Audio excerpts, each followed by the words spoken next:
Ladies and gentlemen, Facebook, Instagram, the entire lane of social media is July 26th celebration. The First State Old Timers Sports Association of Delaware, in collaboration with Delaware Liberian Association, present to you and yours Independence Day festivities to begin with Friday, July 25th ball and dinner. Address is 627 Smyrna Clayton Boulevard in Smyrna, Delaware. Doors open at 6 p.m. Admission is $50 flat. Then on Saturday, July 26th, kickball action will bring face to face the beautiful ladies of Invisible 11 versus the talented ladies of Madabaroa. Right after the kickball game, 90 minutes of soccer action will take complete control of the Brandon One Stadium. Invisible 11 RE making plans to stop Madabaroa from repeating history. Who's better than the other? Can Invisible 11 sabotage Madabaroa from repeating history? Who owns the First State of Delaware?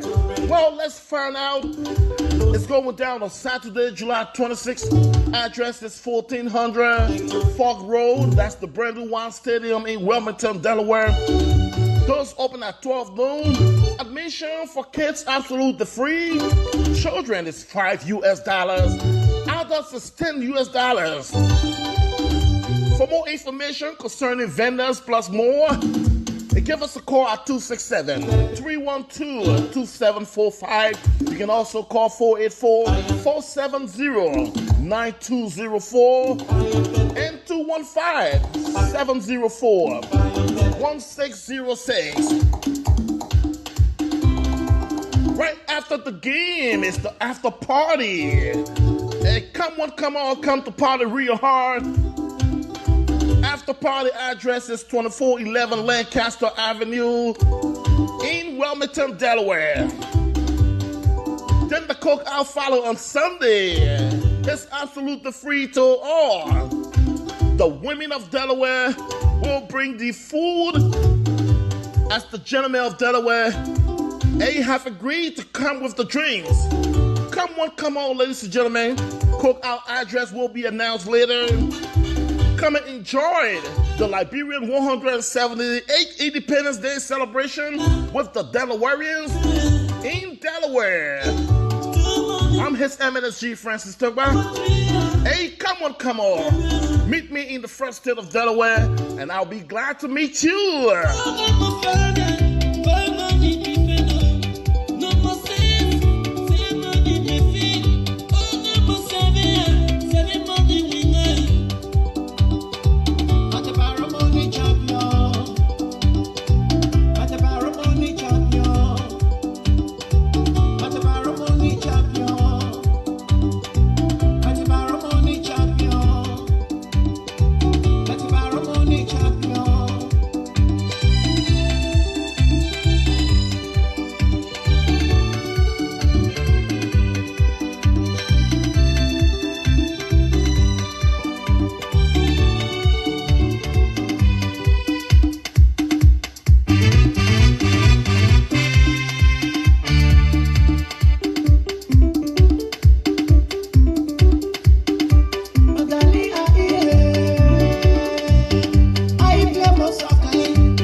Hello, IE play more soccer. They want to be the triple champion.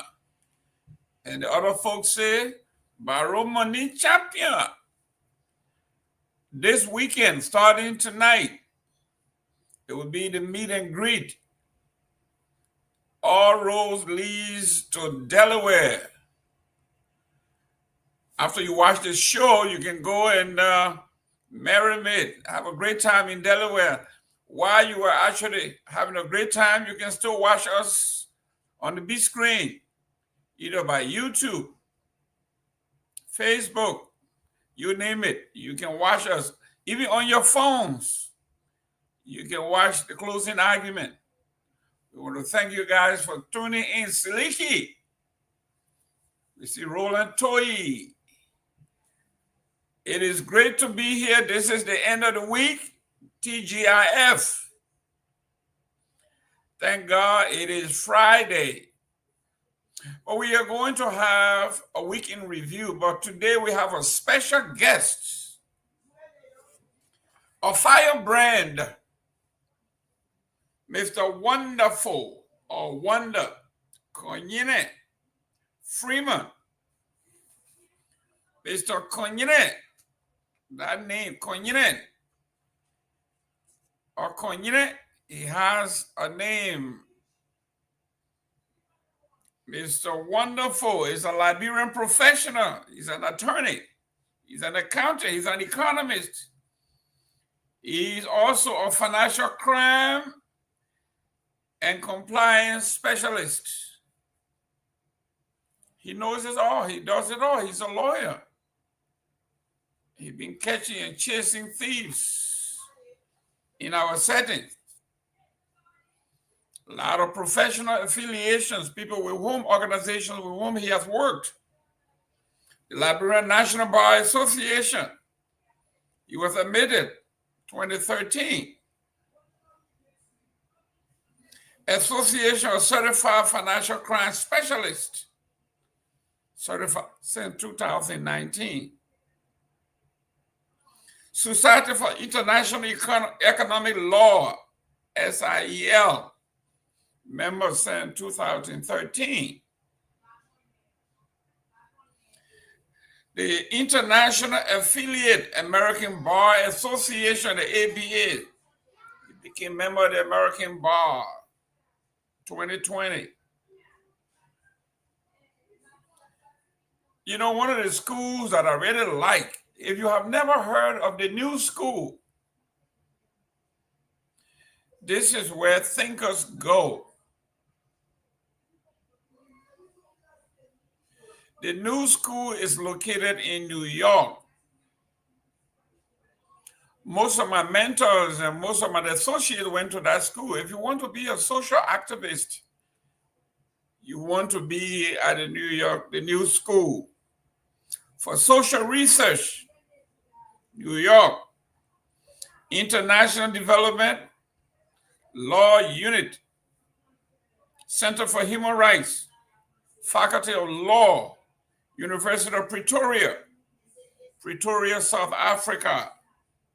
Louis Arthur Grant School of Law, University of Liberia, Monrovia, Liberia Cottington University, Graduate School and Professional Studies.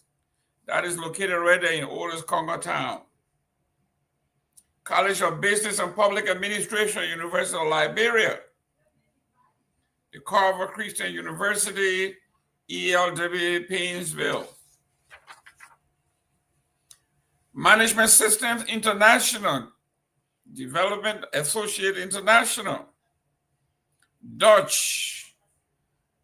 He has to come and pronounce this one. My Dutch is not that good. Governance Commission, Liberia.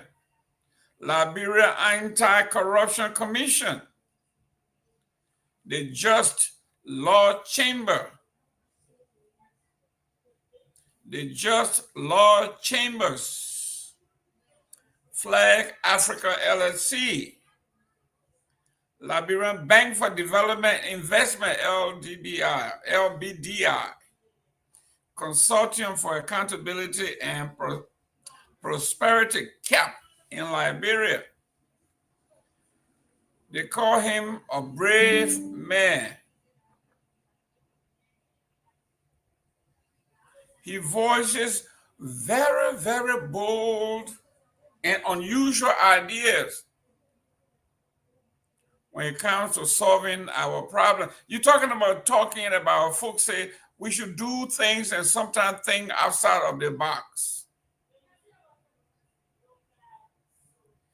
Wanda Freeman is a thinker, researcher, a legal luminary, and bold. You know, men and women who are actually bold, they are not friends. They don't have too many friends.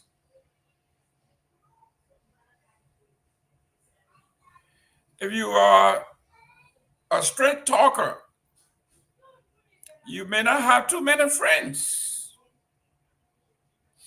especially in the Republic of Liberia, where almost everybody is corrupt. I didn't say everybody, but almost everyone is corrupt in some way. Our churches are corrupt. Our mosques are corrupt. Our imams are corrupt. Our pastors are corrupt. Not all of them, but I would say almost all of them are corrupt. You need a bold man or a bold woman based in research and facts. And this is where this young man comes in. Wanda Konyine Freeman. You're going to tell us, he got some very great combination of those names, Konyine and then Freeman. I see the Southeast. I see the Northwest. Is there a Konyine seems to be like from the Guar, Freeman. I know where they come from. Most of the Freemans are from the Birmingham, actually Cape Mount area. So this is a strong young man who has invested his time in education, training, research. We are glad that we're going to have him. We're going to be hosting him today, and he's going to be talking some bold stuff. Wonderful or wonder. Konyine Freeman. Today is a special day for me. Today I'm celebrating my 30th wedding anniversary. I met this young woman 30 years ago. Married her. We've been blessed with 4 beautiful children, 2 of whom are girls, twin girls. So we are grateful to God for giving us good health, great life, great successful business. There goes my wife, my beautiful wife, and my son, soon to be a doctor, 2 more years. He's going to be Dr. Biko UJ Gaiman. But that is my wife for the past 30 years, Miss Joanna Gaiman. Mother, thank you very much for pulling up with me out of these years. I take 3-4 hours of your time every day to be out here to do the Liberian people's work. I want to thank you for the support and for the 4 beautiful children you gave us. The Bassa people are very proud of you. Thank you very much, ma'am. Thank you, thank you, thank you. Okay, now let's go to the headlines in Liberia before we bring in our guests. Liberian voice anger over poverty inflation ahead of the 178th independence celebration. Liberian voice anger over poverty inflation ahead of the 178th independence. That's from the Investigator, front page of the Investigator. President Joseph Boakai confers national honors on Mr. Abraham Zedenberg, and one of our own from Ohio, Mr. Wetty, was honored, well-deserved honor for Mr. Wetty, a hard-working man all over the state of Ohio. We want to congratulate them. I know him personally. He's a great guy, selfless, work for EULA, work for the local community, work for the immigrants. He's an advocate for the poor. So thank you, President, for honoring Mr. Wetty. Phoebe maternal waiting home crumbles as rural women face deadly delivery risk. The Phoebe Hospital Maternity Center, the waiting area, the waiting home is crumbling. And they are saying it should have some deadly consequences if nothing is done. They had a photograph of the building. It looks dilapidated, it looks abandoned, but yes, they are still using it for delivery. We also have here on the front page of Front Page Africa, it says the authorities flip-flopped on response. Police accused of ruthless treatment of hijab-wearing woman resisting arrest over power theft. They said the police IG flip-flopped. This is something that we're going to delve into next week. Does our law exempt anyone religiously? Is any religion or religious practitioner exempted from the law? Is the law the law?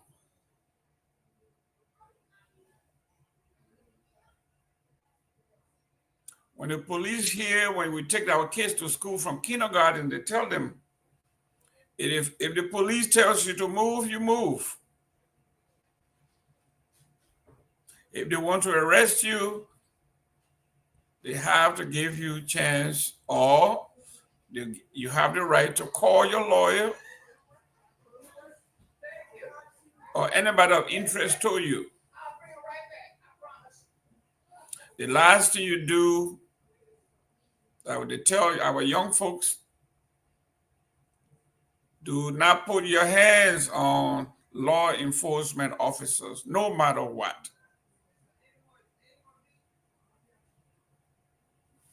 We will delve into that. We're going to talk about the laws as it relates to the nation state.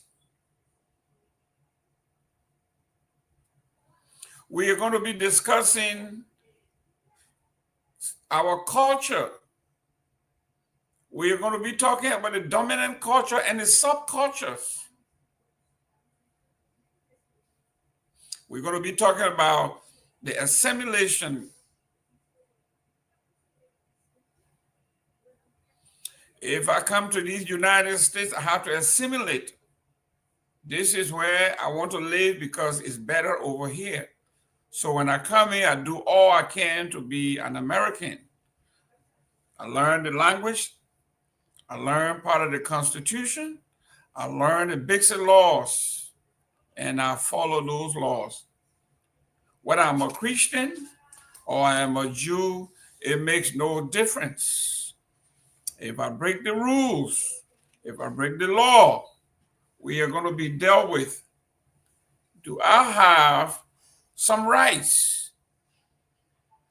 I think we are going to be inviting Mr. Wonder back on Monday or Tuesday to give us some legal background as to how we can do this. What is the responsibility or responsibilities of these so-called community leaders? Are they having enough community awareness to educate their members as to the rules of engagement in a new country or in your host country? It's not just the police, the mosques, the churches, the sororities, the fraternities, the women group, the children's group. Are they doing community awareness to safeguard the rules and regulations of our nation while maintaining our subculture within a greater culture? In the social sciences, they call that the dominant culture.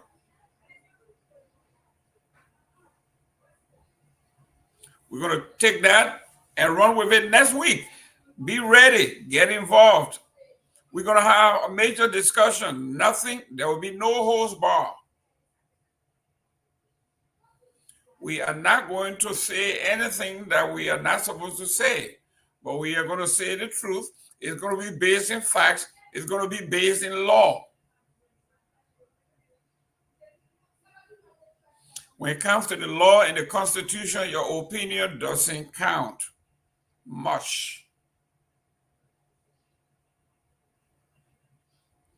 If you are stealing is a crime.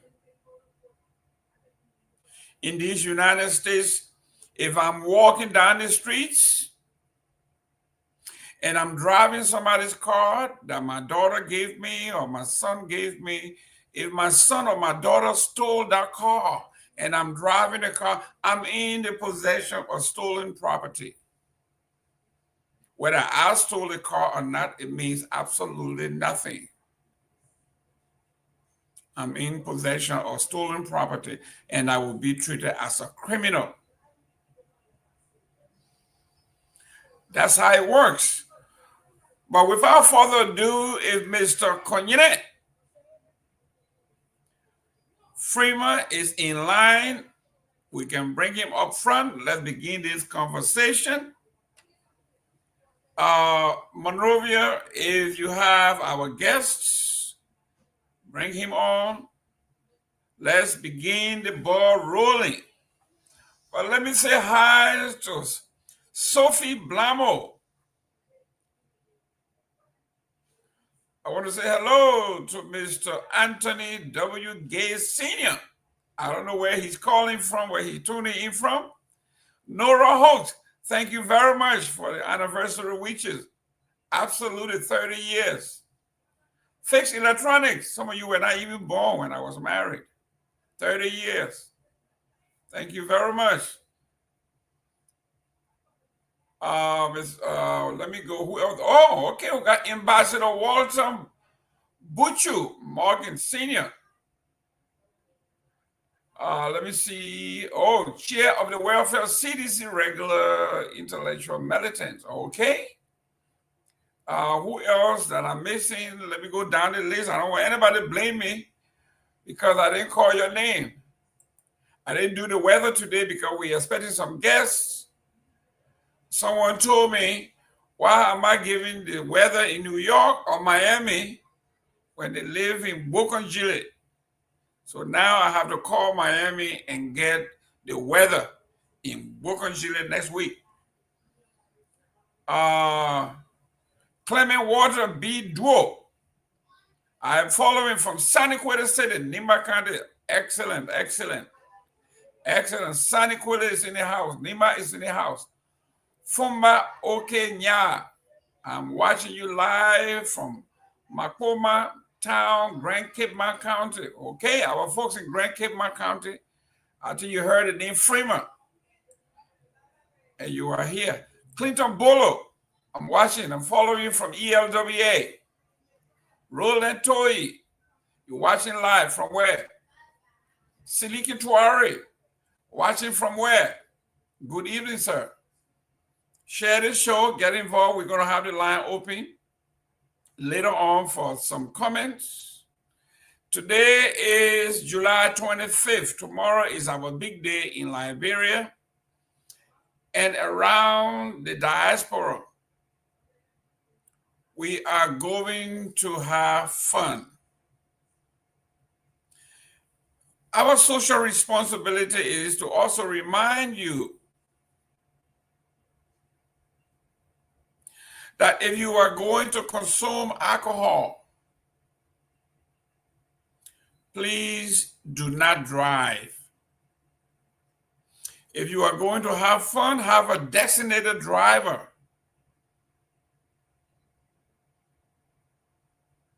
Call your Uber, your Lyft. Do not get behind the wheels just when you think you have it under control. No. Do not drink, not even beer, and get behind the wheel. The life you save may be that of your own or someone, a loved one, or someone's loved one.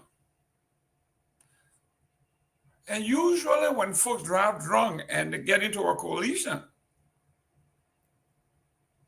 seldomly does the drunk driver get affected for some reason. The drunk driver usually walks away or minor injury.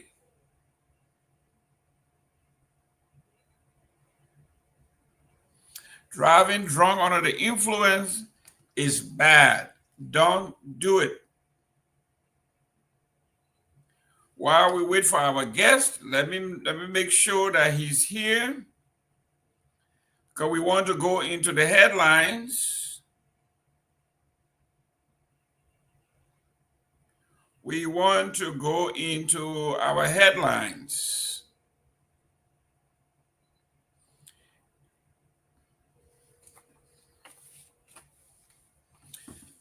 Liberian voice anger over poverty.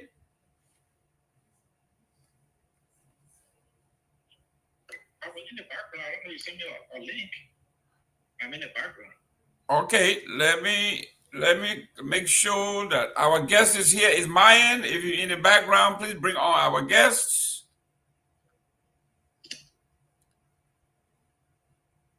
Let me make sure they see you.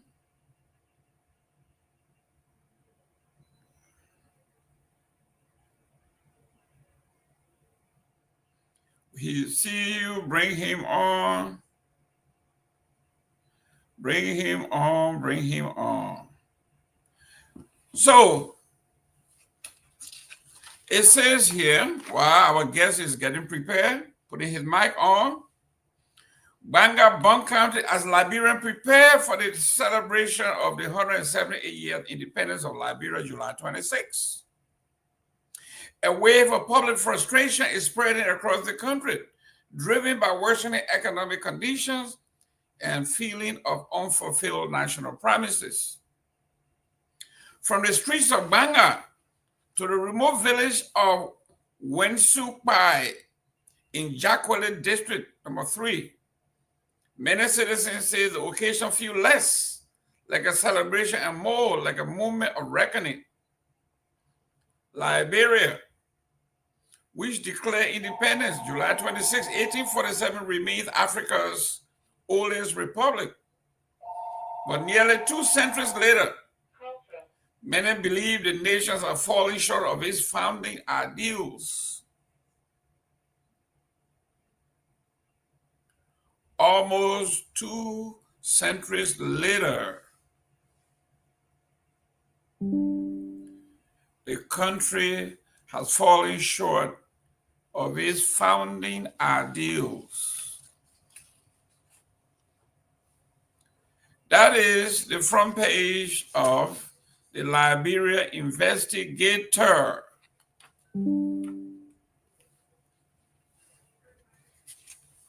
It goes on to say, it is a shame on Liberia, said Winsu Bai, resident, pointing to the poor condition of the town's only government-run elementary school. The building is in disrepair, with only 3 teachers managing the entire school. Our children are suffering. There is no quality education.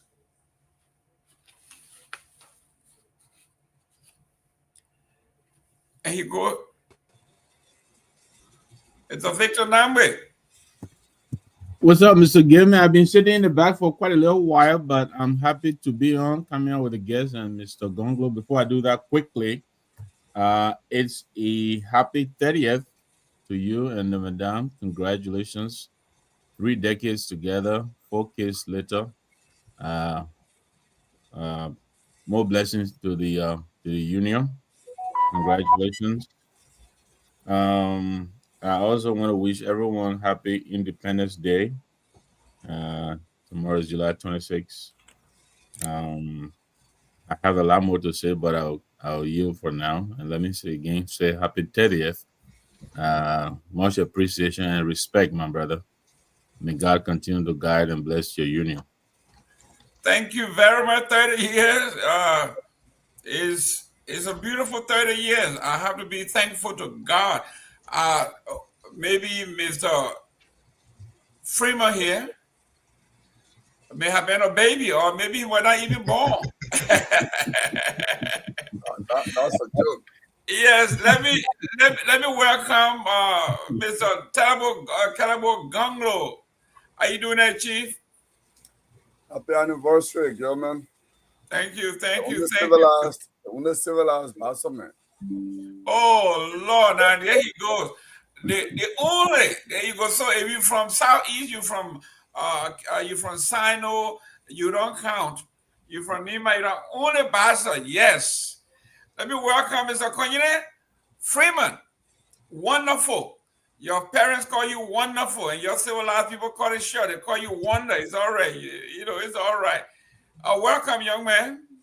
Yeah, thank you very much, Jerome, and my personal congratulations to you too.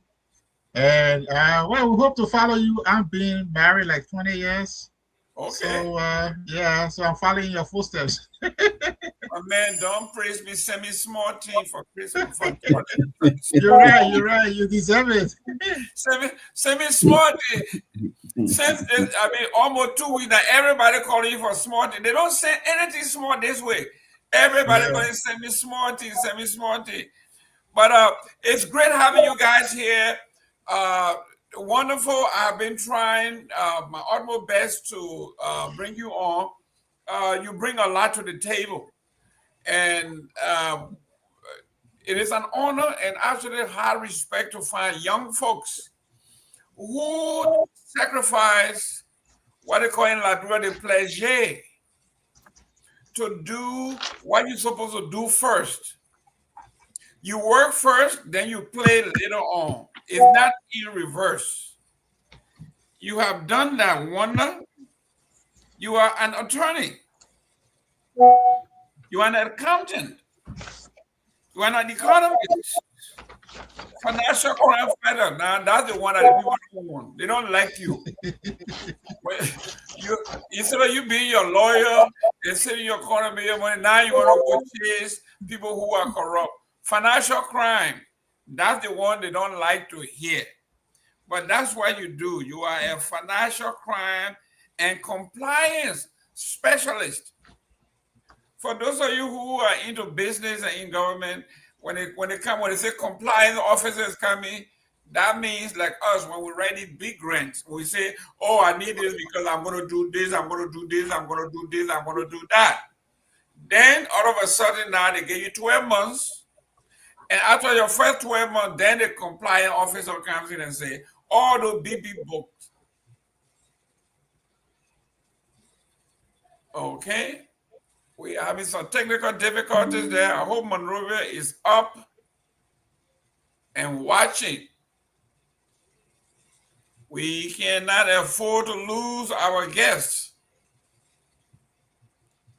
I don't like this blue screen. I don't like the blue screen. Yeah, I think we're back. Yes, so when you have the compliance officer come in and say, all the book you have written, all the planks. Now let's see, this is where the tire meets the road. You say you were going to do X, Y, Z within the first 12 months. Have you accomplished that? Then you move to the next. You move to the next. You move to the next. Then they call you to the principal's office and say, listen, you say in 12 months you were going to do X, Y, Z. From 1 to 10, you have not even done 3.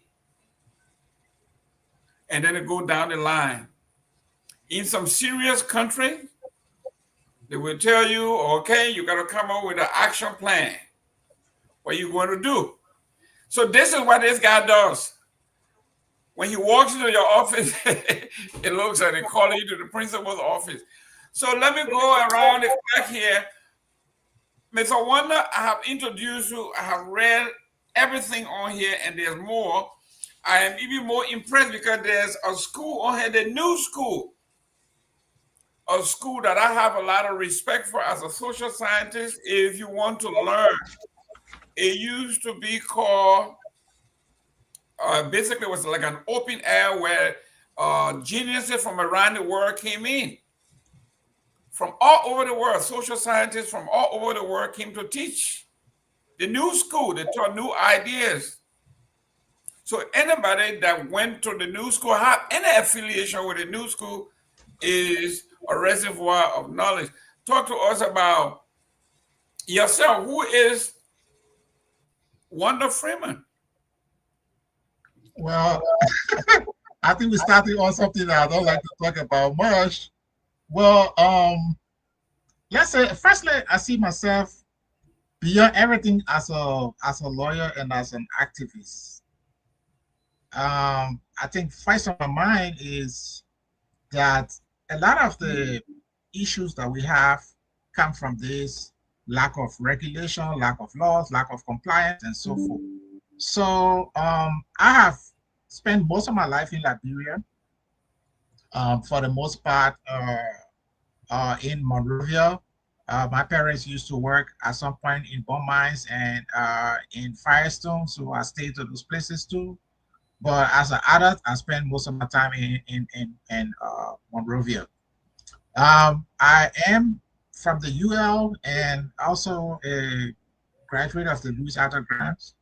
And then also went abroad, did investment law, and also, as you talked recently, I went to the New School for Social Research. And what attracted me to the New School is, as you were trying to say, they bring in a lot of people who challenge the status quo, people who are not afraid to think differently or to speak differently. And the tradition still lives at the New School. So we don't follow, we challenge the status quo, and we present an alternative course of action. And so I was attracted by the long history of social advocacy and social research at the New School, and that's where I did political economy and finance. So yeah, so someone like me would be better off helping Liberia in a sense, but I mean, the country is sliding down the scale. It's been terribly damaged, and I guess that's what we're here to talk about today. And we're going to share our ideas and thinking about what we can do to flip the script. Excellent. Before my partners come in, we are going to be talking about a particular project that you're working on called NTR. You know, those of us that went to school, we don't like that term because when you fail a lot of times, people tell you, my man, you can't make it in school, just go somewhere else and don't come back.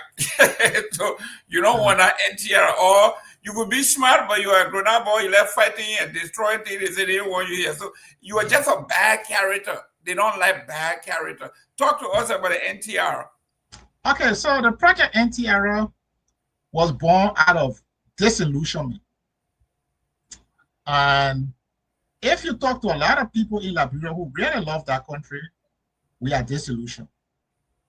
At some point when Madam Salif didn't do quite well, people were disillusioned, but unfortunately, they thought that Mr. Weah was going to be that common sense person. They thought he was going to be that kind of leader that was going to bring common sense to the discourse. But 6 years down the line, people realized, no, I mean, it was just a terrible disappointment. Then, instead of looking for something new or alternative or fresh, people decided, oh, but let's go back to Mr. Bwaka. I mean, he got so much experience and what have you. And Bwaka was the same person who told us that they squandered opportunity in the past. So people were saying, oh, but he's a different man now. And if we give him this chance, he will not squander any more opportunity. And we can see that he is terribly squandering every single opportunity given him. So Project NTR was born out of that disillusionment that, look, the CDC failed, the Unity Party failed. We can't continue that same pattern. We have to make a break. we have to entrust other people. The only difference with what we are saying and what some of the other parties are saying, including, for example, the CMC, is that we are not running for office. Nobody is running for office. We are just a civil advocacy platform, and we are trying to shower Liberia with the word that we have to give these wicked politicians NTR in both of those parties and begin to trust other people. So that is the disillusionment that gave birth to the project NTR, and we are opening up the scale. That's why we're doing this advocacy. It's in the formative stages, so nothing is set in stone yet. We are asking more and more people to join us, to come on board, so we can shower Liberia with the advocacy that these people don't need to come back. Let's find other people, and that's the whole idea of Project NTR. NTR, you are a politician, and you were there for 6 years, and you left no mark. You are not coming back. No. And you were a senator for 9 years, and you did absolutely nothing. You are not coming back. And if you were a senator or representative, and you sneak in, you came back, well, you are on your last leg. Basically, this is what it is. Mr. Gongloe, we have a guest here who has a new idea. When you look on the front pages of some of the newspaper articles, he's brave, he's bold, he has new ideas, he thinks out of the box. Yes, happy to see Wanda again. Yeah. Wanda Firma is a very inspiring fellow. So when you listen to him, even on FOL, you can only conclude one thing: he's an activist. But Wanda, tonight, here is one question to begin the discussion. Here is what I'd like to find out. Project NTR is a very big vision. And I think numbers speak better than words. So if you look in post-war Liberia, where we've experienced peaceful transition, what can you say as an economist? What can you say about the numbers or about the management of the Liberian economy from 2006 to 2025? The management of the country has been in the hands of two political parties, like you rightly mentioned. And our people tend to be very happy, even with little things, handpon, payroll.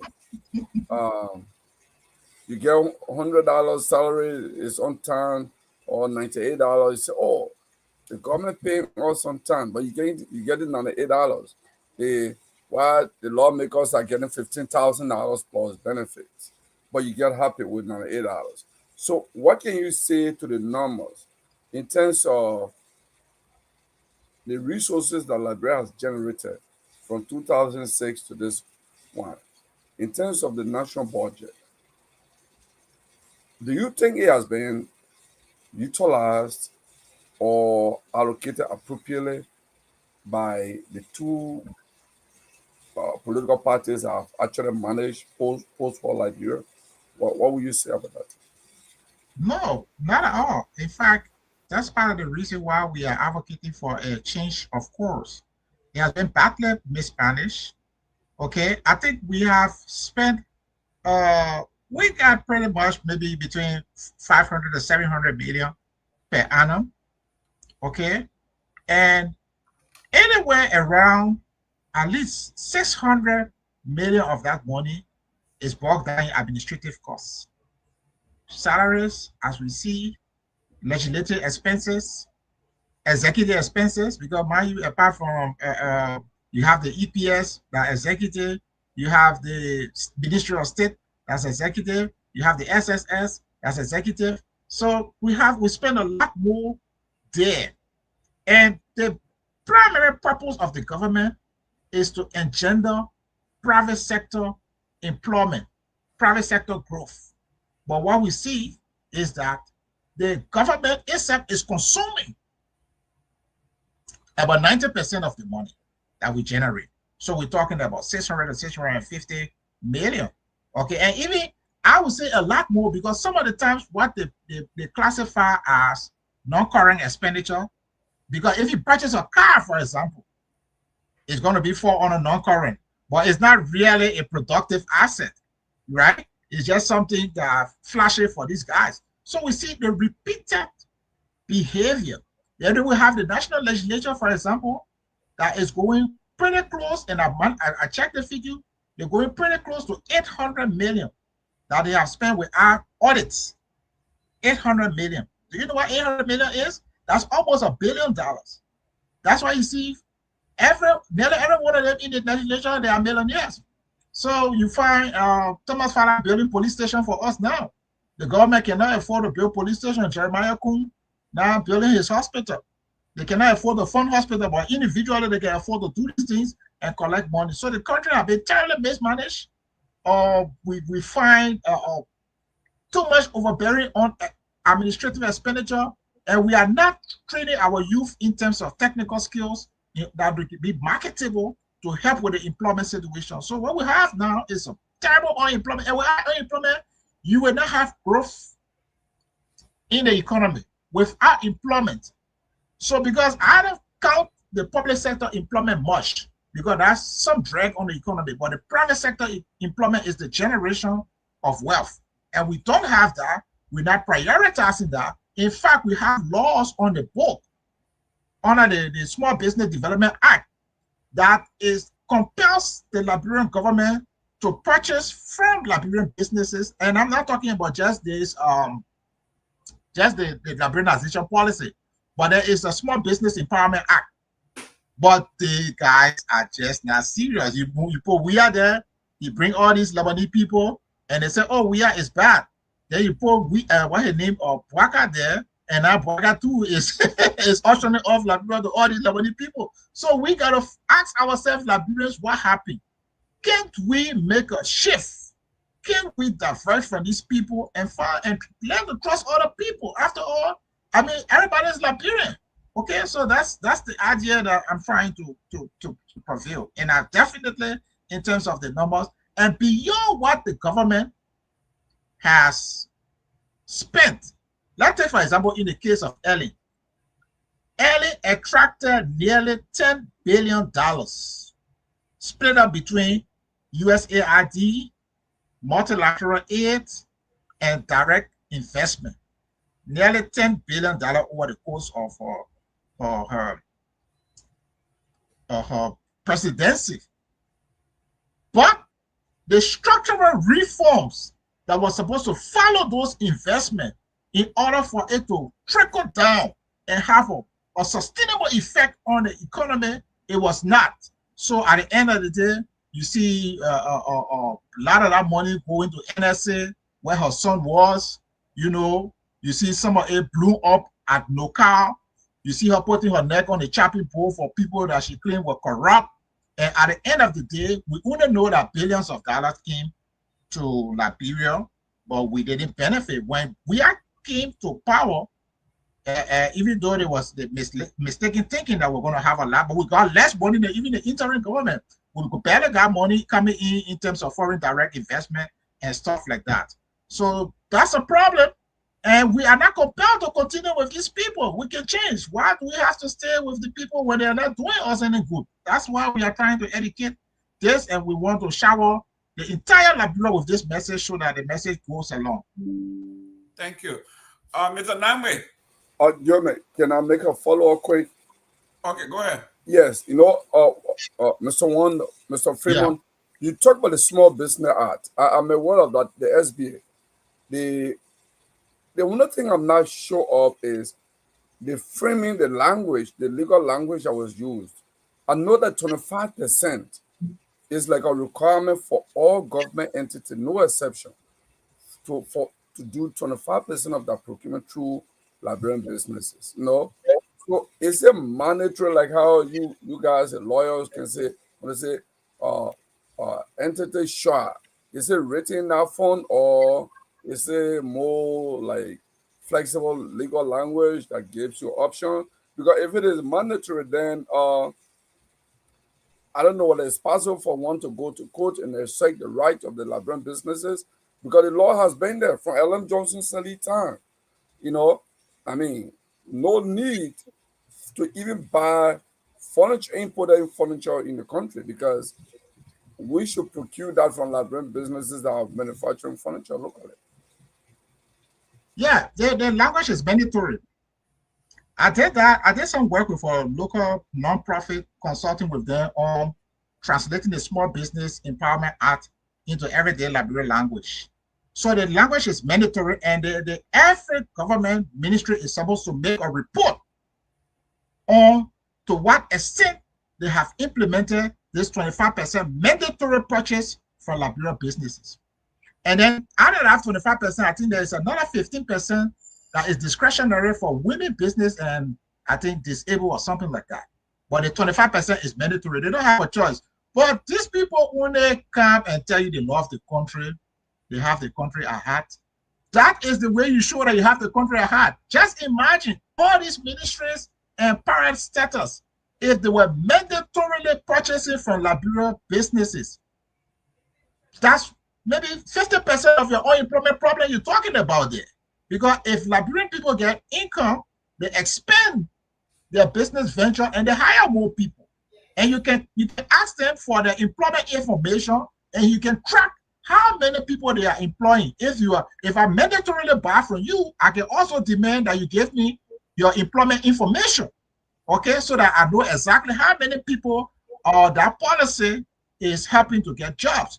But they don't. They come to power. I mean, whoever imagined that Mr. Barker, with all his experience, will be taking our transport information and turning it over to a foreign company? No, but these people are just wicked. They are wicked. These people see Liberia as some kind of elephant meat. So they're like, oh, CDC, you are there, you ate your own. Now leave. It's our time. We need to eat too. But not using the power given to them to elevate the Liberian people from poverty. I know that Small Business Act is there beyond just the liberalization policy. It's mandatory. But they wouldn't because they're just not interested. They only were interested in removing CDC. They say you've been eating for long. Since we're not eating, it's our time to eat. Yes, Mr. Nyenwolo. Hey, thank you, Jerome. And Councillor, welcome again. As Mr. Gongloe, Jerome, myself, we've all interacted with you on Focus on Liberia. And I have to say, I admire your passion. I respect your analysis. I really think you're a very smart guy, even though, I sometimes disagree with some of your positions. But it is good to have you, and thank you for joining us. Excuse me. Let me ask you this, because I don't disagree with any of what you just said. I disagree with everything. I'm just wondering as to how you intend to prosecute this, to move this forward. I know you inaugurated the NTRO about 2 weeks or so ago, which I appreciate. Congratulations on that. Hopefully one of these days I will join you there as well. But I'm of the conviction that you need more than that. And I give you my own example. I've been with the UPP for almost 30 or more years, since its founding. But last election cycle, because my party wasn't really gaining much traction, I supported the CPP because I still have that burning desire to see change in Liberia. Unfortunately, Ellis Cummings didn't make it. And I don't see this time coming around again. I don't see much happening. And so I'm supporting the CMC of Musa Belede only because I believe his brand of politics is actually changing the paradigm in the Liberian political space. So I'm wondering, beyond, appearing today, which is a good thing, and the NTR, do you have any plans to push this message forward so that you can attain the results that you desire? Okay, thank you very much. Yes, we have our plan and we have made it public. But the first thing is we are trying to make this thing attractive to the young people. Like starting with teenagers to maybe people in young adulthood. We want to make it flashy, a little colorful, youthful, so that we don't necessarily pursue them what we want to pursue them, but we attract them. Yeah, that's the term, attract. We also intend to do a lot of social media stuff. We intend to register both in the US and in Liberia, so that right now, so we can do some formalization of our structures. And then we plan also, because one part of it is advocacy, to be able to get out there in the open and engage, starting with the youth, and then we can elevate up to people who are older. We also want to speak to the political leaders, that mean the non-UP, non-CDC group, and try to encourage them to see reason. Because historically, and we can go back as far back as maybe even before the war, but let's just start from 1997, the one that Taylor won.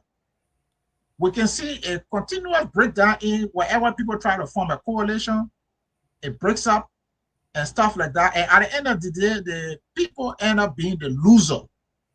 So we think that we have a formula that we can apply that will encourage people to work together to compete internally.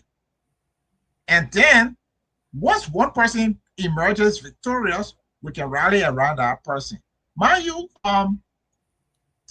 like I said, the history of people trying to dislodge the ruling group and maybe not coming together, you just go in a race, you try, and then you say, oh, I tried. We don't need to do that Liberian thing to say, oh, we did well. 2029 is not a time to say you did well. We have to take the country back from these people, or else Liberia may go the way of Haiti, South Sudan, Eritrea. You know, some of those countries that never recover from their trauma. We don't need to. So we don't need to apply any formula that is not going to be foolproof successful. And I want to believe that if you have a internal competition process that will take participants from county to county, maybe it's sort of like a primary or whatever, and if you were to do the entire 15 counties, whoever emerges victorious from that internal process, that candidate will be strong, they will have the resources, they will have the visibility, they will have the new recognition, they will have everything to win this election and take it away, take this country away from the two destructive forces that continue to ruin this country. So yes, we intend to formalize our structure, we intend to use social media, we intend to engage the youth, but we intend to reach out to other political actors and try to rally them and say, look, the only thing is, like, have a fair process and let's compete. Because the truth is, all of us can be leader at the same point in time. Look, a lot of people are brilliant and they could be president, right? But in any generation, there's only going to be one or two persons that will be fortunate enough to be president. So let's be realistic. Have a competition and let's invite everybody to compete internally. And then whoever emerges, we all get together and sell that person. I believe one of the reasons why I'm strongly convinced Bouaka won was not because he was so extra popular, but Liberian people have pinned their hope on the CPP. They pinned their hope on the CPP. And everybody was hopeful that the CPP was going to hold. But when the CPP broke apart, for some reason, communists were demonized, and some sympathy, the latent sympathy from the CPP went to Mr. Bouaka, and he emerged victorious. But there is a yearning for a merger or a corporate, or how you call it, coalition of forces. And in fact, we don't have a choice. If we don't do it, it's going to be the lesser of two evils. It's going to be UP, CDC again. And at the end of the day, we'll be sitting down endorsing people that we know that are not going to do us anything. So one half of it, we're going to reach out to the left and breadth of the country. The other half, we're going to reach out to opposition. Now, yes, one thing I need to add. We want to have like a decentralized process where we're not really controlling things, you know, at the top. So we want to form local structure at the district level, you know, and then in the diaspora at the city level, so that people can form their own programs and go ahead. Once they get the fundamentals of it, we don't need to micromanage or direct people in terms of what to do. So that's how we are thinking, but we are still in the formative stages. So as more people come, even though we have a written strategy, like a 5-page document or stuff like that, but we are open to, relooking at some of the strategies and retooling our approaches. Well, thank you very much. And you might find a partner in the CMC today. We've been advocating here for the legislature to be audited. That today has been formalized by the CMC. Hopefully, after our official launch in October, we're going to organize a rally. We think we should also, that's one of the major places we intend to attack. There's a lot of filth, we believe, in the house. We got to clean it up. So absolutely, I support what you're doing. And yes, like I said, we're available to collaborate, but best of luck. I have absolutely no doubt if anybody should do this, it has to be someone like yourself. But before I pass on, let me ask you this. You briefly worked for the LACC and also for the FIU. And I dare to say, ever since your departure, not much has changed with any of those two outfits. What is your most endearing quality of, if there are any, of any of those two, and what has been your most frustrating quality of any of those two? Can you go back over the question when you say my endearing quality? What do you mean? Can you break it down a little further?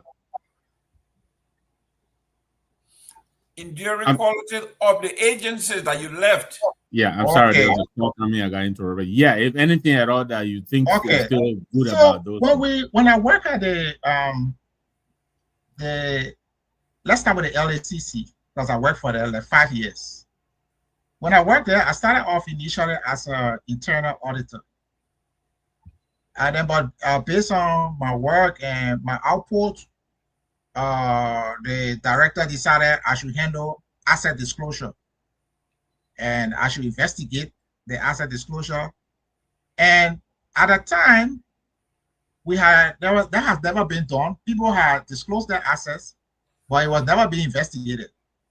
So they set up a cross-departmental team, and we did the first set of investigation into the assets.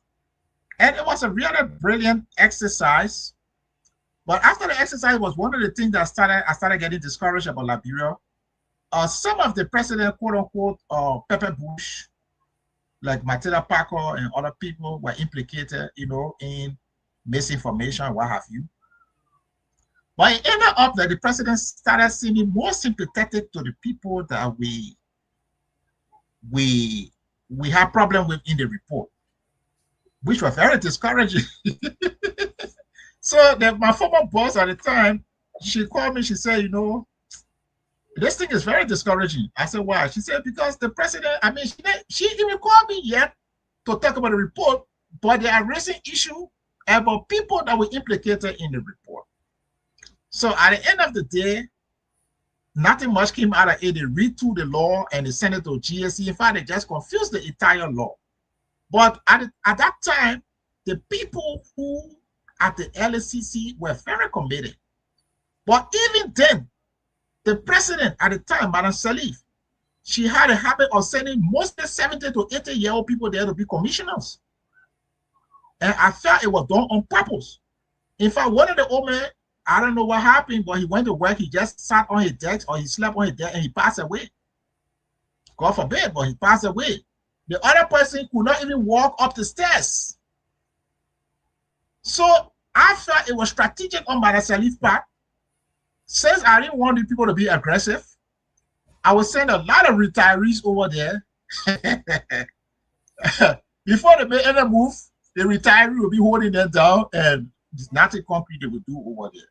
So at the end of the day, that was her strategy so that we don't have a very, aggressive LACC. Now, when we came, I don't think he was interested in the LACC at all. Because if you send Edwin Martin, most lawyers know Edwin Martin and his man Sylvester Pewee.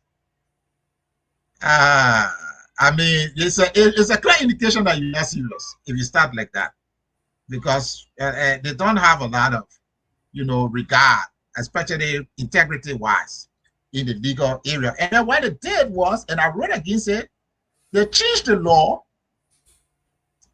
and the authority the LSCC had over asset disclosure, over seizure of assets and other things, the water down, and then they added the commissioner up because even the consultants who were coming at LSCC said there were just too many commissioners. There were 5 commissioners.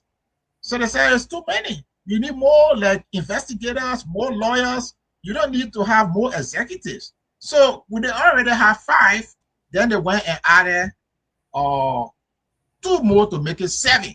So now they have 7 commissioners. So every little money that goes to the LSCC that could be going for investigators and for lawyers is going to take care of 7 commissioners. And that is one of the reasons why the LSCC is not as robust as it's supposed to be. With the FIA, the first problem over there, the FIA was supposed to have an active board. FIA doesn't. It's in the law, but there's no active board. So the director or whoever makes unilateral decision and they go about it. And then when I was there, SIA was ran in a very corrupt manner.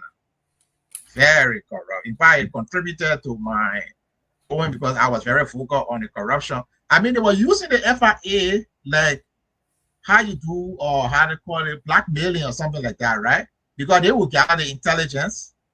And now instead of using the intelligence for further investigation, it will be like, well, maybe we got something on you. And those who don't want their name exposed, you go to them and you take care of them, and then that's the end of the story. So the FIA intelligence they were gathering were no longer being used for investigation. Instead, it was being used for extortion. And if you recall, ask your director or what the guy named Ability. We even had an engagement with him one time, and with the early days of the FIA. So those are agencies that can be effective, but right now the structure. Were you there when Stanley Ford was there, or it was after you left? Oh no, not Stanley. I was there when Alex Coffey was there. Okay. But I mean, the fact that FIU that is supposed to be fighting corruption is itself ensnared in corruption, and the director is a fugitive. Tell you a lot about what happened. Those are what we call state capture. The Institute of State has been captured by Madlakna forces, and they are subverting those institutions to their will. How can an anti-graft agency director be a fugitive? He's currently a fugitive, right? Nobody knows his location. He's running away because obviously we say in law that only the guilty flees. Yeah, only the guilty flees. If you know that you're not guilty, what are you running away from? You know, so yeah, some of the things you emphasizing, for instance, the FIU high is there not a board. I mean, and I believe that's how he was able to walk away over $500,000 is alleged. Yeah. It was designed to have can you be clear who is running away from the law? So who's in the back? Oh, Stanley Ford. He was accused along with Samuel Twain and other people of facilitating. Somebody's in the back, you said? Robert in the back. Sorry, guys. Sorry. Robert in the back. Facilitating almost $6 billion fraud and what have you. And he has not been found since then. And I mean, it's just disgraceful because his job was to catch corrupt people, right? Exactly. And he LIB. Yeah. Wow. Ladies and gentlemen, we are talking to Mr. Wonder Freeman. The title that is scary that he just talked about is the financial mismanagement. Here we used to have a show where the guy used to go and catch fugitives, people who run away from the law. Mm-hmm. So they call them bounty hunters. Yeah. So this is the work that this man does or did. His job is to go and look for those who have harmed the country and those who have been captured by the state. And not only that, but they turn around, use their position to blackmail folks. And it's a seed of corruption, $500,000 for one guy. How does one person take $500,000 from either an institution, from the central bank, from local bank. How is that possible? Talk to us a little bit about how is it possible some of the money will be hearing some huge sum of money. How is it possible in this country?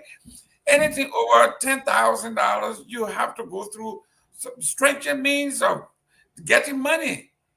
How can someone? Yeah, it shouldn't be, because Jerome, when the FIA was funded, it used to be called FIU.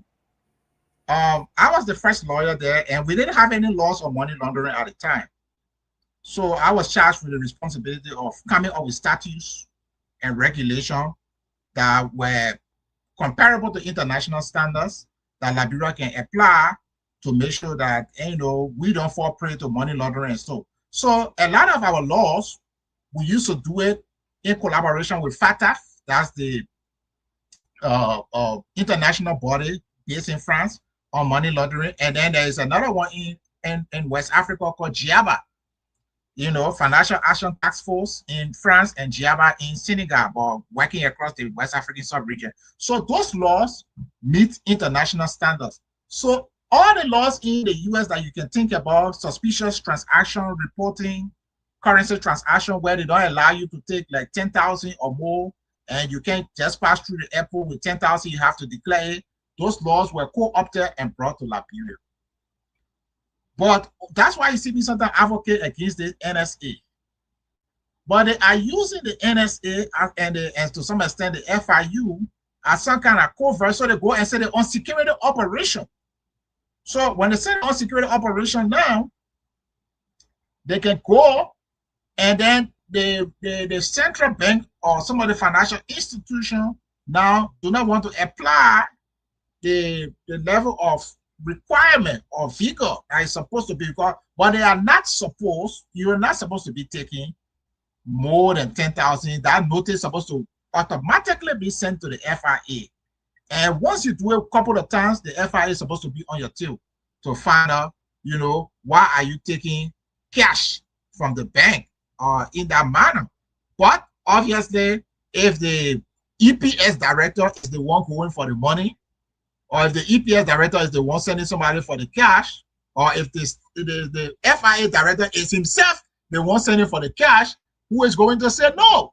You see? So those laws are in Liberia. When I was there, we passed I think 4 statutes and maybe 4 or 5 regulations, and all of those were tightening the financial screw so that people shouldn't be able to do that. And that's one of the reasons why they were able to charge them, because they are saying, well, all of these things are in violation. But guess what?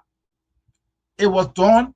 Majority of them were done at the central bank. Now, Mr. Bwaka comes in and says, oh, the Weah government was corrupt. I'm going to correct it. Then we found out that the central bank governor facilitated, and not just the governor, but all of them who were in the hierarchy facilitated the criminal activity. Instead of investigating and prosecuting him, Mr. Bwaka paid off the man more than 300,000, and I probably believe more, because there was a deputy and other people that were paid off more than 500,000 after causing more than 200 million in losses to the state. These people had not only went or scot-free, but they have given what we call in business a golden parachute or a golden handshake. Say yes, job well done.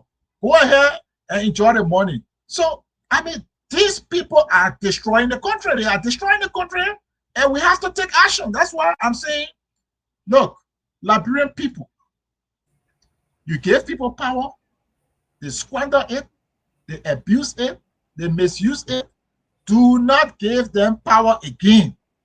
Find different people. It's better to trust different people than to keep rolling around and seeing corrupt people. Thank you. Let me welcome Mr. Robert Garguah. You doing that, young man? Hey, Mr. Gibman, how are you? I'm doing awesome. Thank you. Good. We have with us a firebrand, Mr. Wonderful Freeman. He has been through the grinder here. Member of the National Bar Association, Associate Certified Financial Crime Specialists, Society for International Economic Law, International Affiliate American Bar Association. He became member of the American Bar Association 2022. He's a graduate of the New School of Social Research, International Development Law, Center for Human Rights, Faculty of Law, University of Pretoria, South Africa, Louis Arthur Grant School of Law, University of Liberia. Is okay, man. Listen, I have to read it. So we have somebody that is knowledgeable, someone who have taken him in organizational shell. We call him. He went rogue. He have decided to go beyond the established norms on the ground and begin to be basically a whistleblower with tons of knowledge. So they call him a rogue guy who don't want to play ball. Your take, and welcome. Thank you. I've been excuse me. I've been following the interaction, and I think it's great as always. I was a bit the man resume is very heavy, and I kind of laugh when I hear the resume. Not for him necessarily, but we have all of the qualifications, and yet and still we continue to suffer because we have people in places that are not using their minds. But I every time I hear, and again, Mr. Freeman, welcome to the closing argument. Thank you for making yourself available. I think I've interacted with you once on Focus on Liberia as well, some time back. But every time I hear folks talk about taking the country back, we got to take the country back. We heard that before. We heard that when CDC was in office and Unity Party said we've got to take the country back from these guys. We need some sort of normalcy. We need some sort of governance and all the 9 yards. And then we get back to square one every time folks try to take the country back and whatnot. So here's my question, right? I've read on a project in DR. I think it's a great thing. When you talk about taking the country back, I want you to expand or expound on who are you? Who are those that you intend to take the country back from, and who do you intend to give the country to? Okay, so let's start with the more, I would say, practical and physical structures. Let's start with the UP, right? The UP is in power, and from all indication, people may have their own opinion, but I feel they're squandering a very good opportunity to turn the country around. All these yellow machine deals, all this fabulous salary, corruption from the Unity Party, corruption in state parastatals. They are squandering opportunity. Now they are there. Okay, fine. So we can consider that fooling me one time or fooling me 2 times. But do we need to be fooled for the 3rd time? And if I in the Unity Party case, I would think that may even be the 4th. And then we have the CDC. They were just there, and they could have done better. I mean, I didn't support Guar, but I felt it's still possible that he was the kind of person that could do better because of his background and the way he related to the common people. So he had a common touch. So why I didn't support him, but I felt that he could possibly do better. But I mean, I was in Liberia when in the first 6 months the brother started studying. He started studying in the very first 6 months. And even the people couldn't tell him that you don't do things like that. You don't start studying in the first 6 months. Maybe wait for the last 6 months. If you want to study, wait for the last 6 months.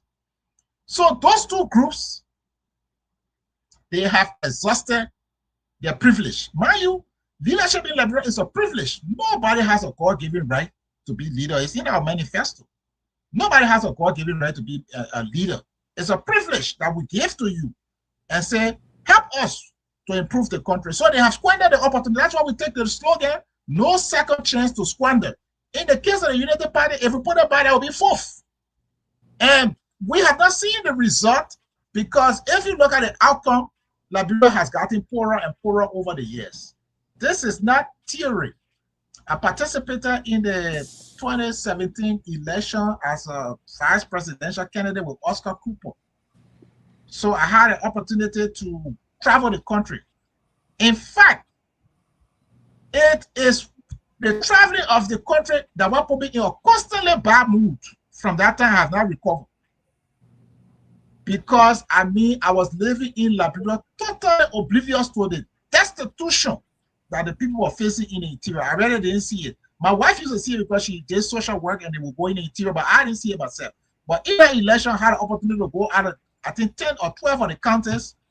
I came back, I was a broken individual. I couldn't imagine that our people were living under those circumstances. So these two groups have damaged the country, but not just them. Some of the people, like, take for example, they don't even have parties, but we know them. Like someone like Snow, like Zopeno, Ellis Tyler, Nukwe. They're not in the CDC or UP, but they represent an ideology that Liberia is an elephant meat. So you go there, eat what you can eat, collaborate with people, you know, to steal as much as you can steal. Tell me someone like Jeremiah Kuhn, does he have a party? No. Hey, that man doesn't have a party. He's been with Prince Johnson. He was being with the other group. He with the other group. Now he doesn't have no ideology. Yesterday, he and Thomas Fowler was sitting on the how they call it, Ways and Means. Budget committee. They were sitting just the other day on the Ways and Means. You know, today he's UP man. The next time he's MDR man. He doesn't have party. So it's beyond just the UP CDC thing. There is an ideology from the recycled people that Liberia is an elephant meat. So you eat your own, we push you one side, and we eat our own. So that is what I'm advocating against. That is what the whole project NTR is about. The other part of it is to be realistic with our opposition politicians, to talk to them, to engage with them, and let them know that, look, this country is really, really being damaged. The only way for us to save is to get these people out. But to get these people out, you people have to work together. There is just no option, no choice. It's not to say how you feel, how you don't feel. You have to come together. So why don't we come with a formula that we can compete internally, and whoever wins can have the support of the entire body? Those are the two legs on which we are running with this thing. Thank you. Can I do a quick follow-up? Yeah. Thank you. So I think I don't disagree with anything that you said. I think it sounds good, and I think that we need that. But there are two things you said that I want to pick it back on, and then I'll ask my last question. One is the squandering of opportunity, and the fact that Joseph Boakai himself said to Liberia that they squander opportunities for 12 years under Unity Party, then President Sirleaf administration. And Liberians did not seem to care about the 12 years that was given to them where opportunities were squandered. And Joseph Boakai and Unity Party were still given an opportunity. In the very contest, you had other choices that represented change. Like you just mentioned, we had a young man who I believe, you know, if given the chance, could do a phenomenal job in Dr. Clarence Monuba. You had him as a choice to do something different or try something different. You had Alexander Cummings, who have proved to be a very successful businessman. He's made, you know, his money already. So he's not coming to steal necessarily, right? Yep. You had that option, and all of the other, you also have Gongloe. You know, you may think that Gongloe is an active part of that status quo, but he too have not been given an opportunity at that level. And so you have all of the different choices, in addition to folks who really did not make noise, but were made available as an alternative when it comes to change in Liberia. And it seemed like Liberians turned the other eye to that and elected Joseph Boakai. What is the strategy? You talked about working together. You know, CPP was a group that came together to remove CDC. Working together has not proved to be a strategy when it comes to delivering change for the Liberian people, as opposed to a strategy to remove a political party, right? And so that's not a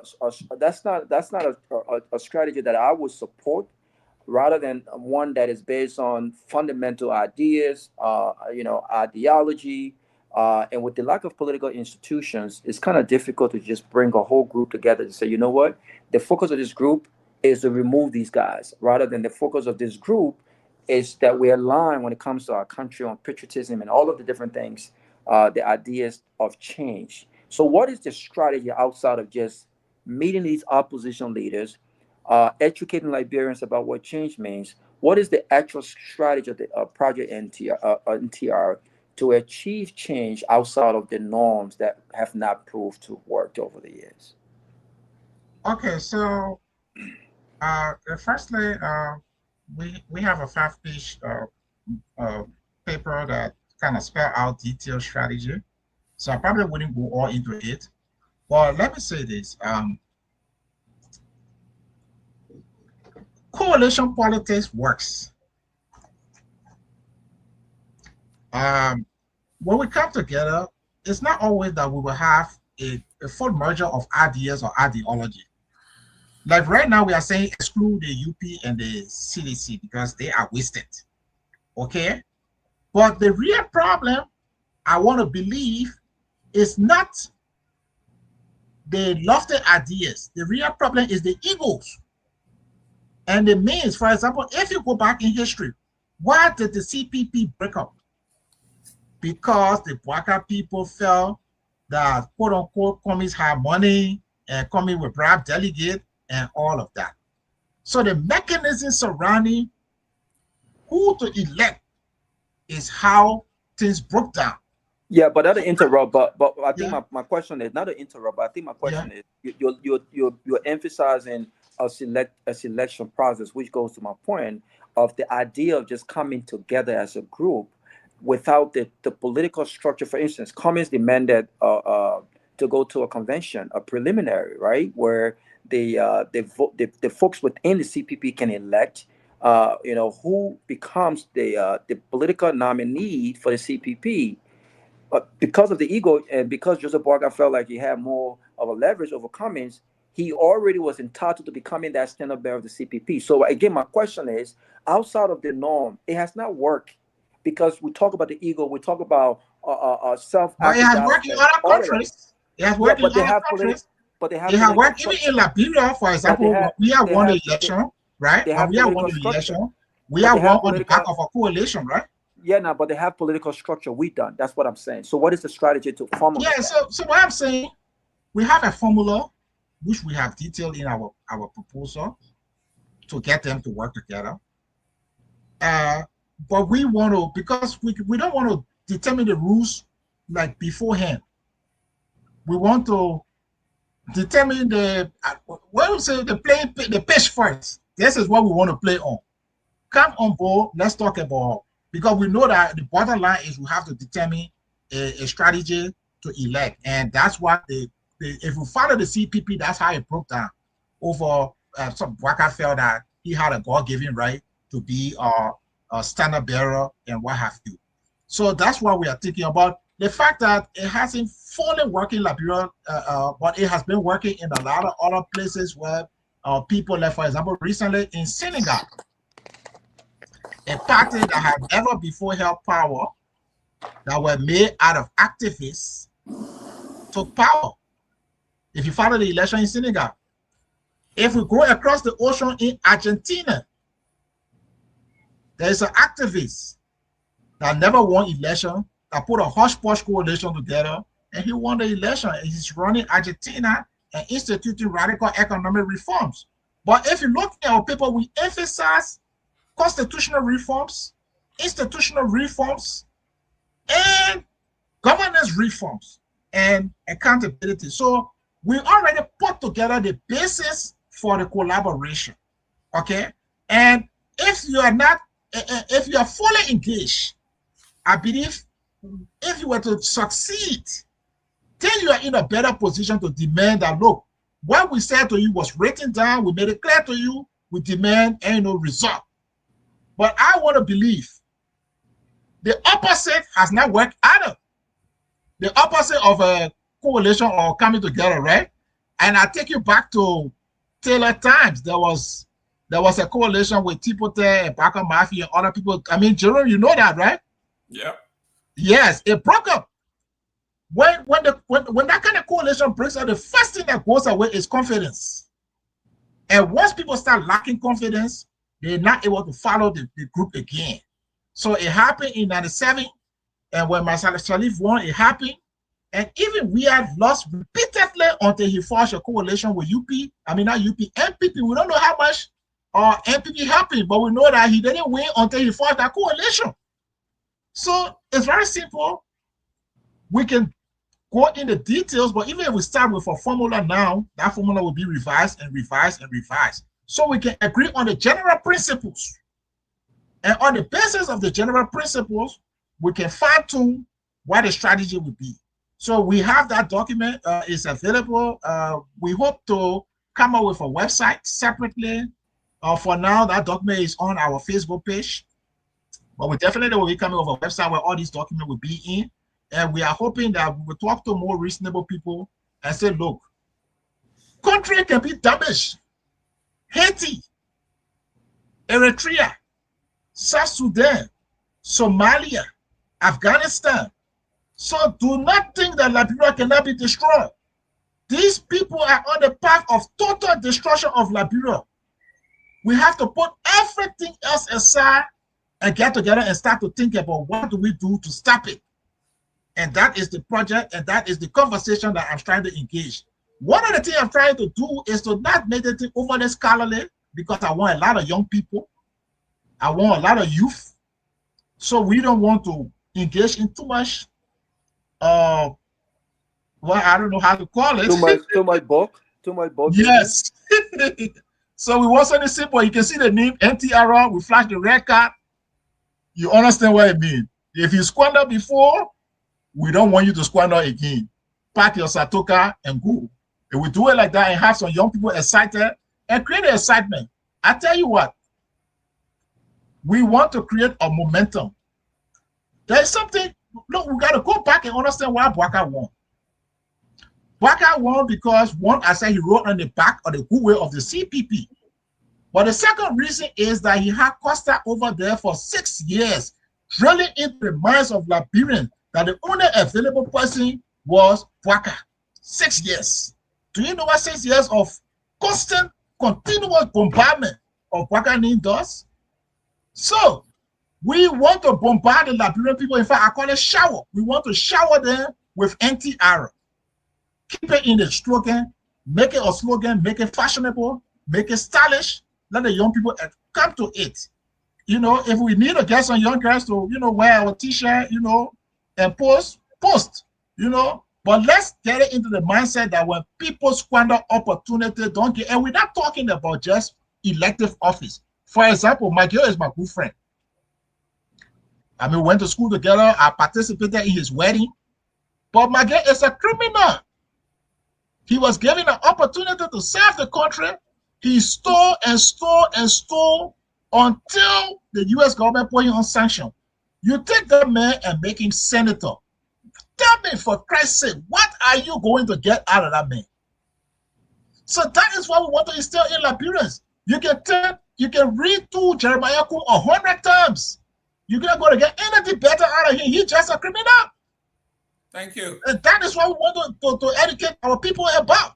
Thank you. Thank you very much. Ladies and gentlemen, welcome to the Friday edition of the closing argument. I told you we're going to be fiery.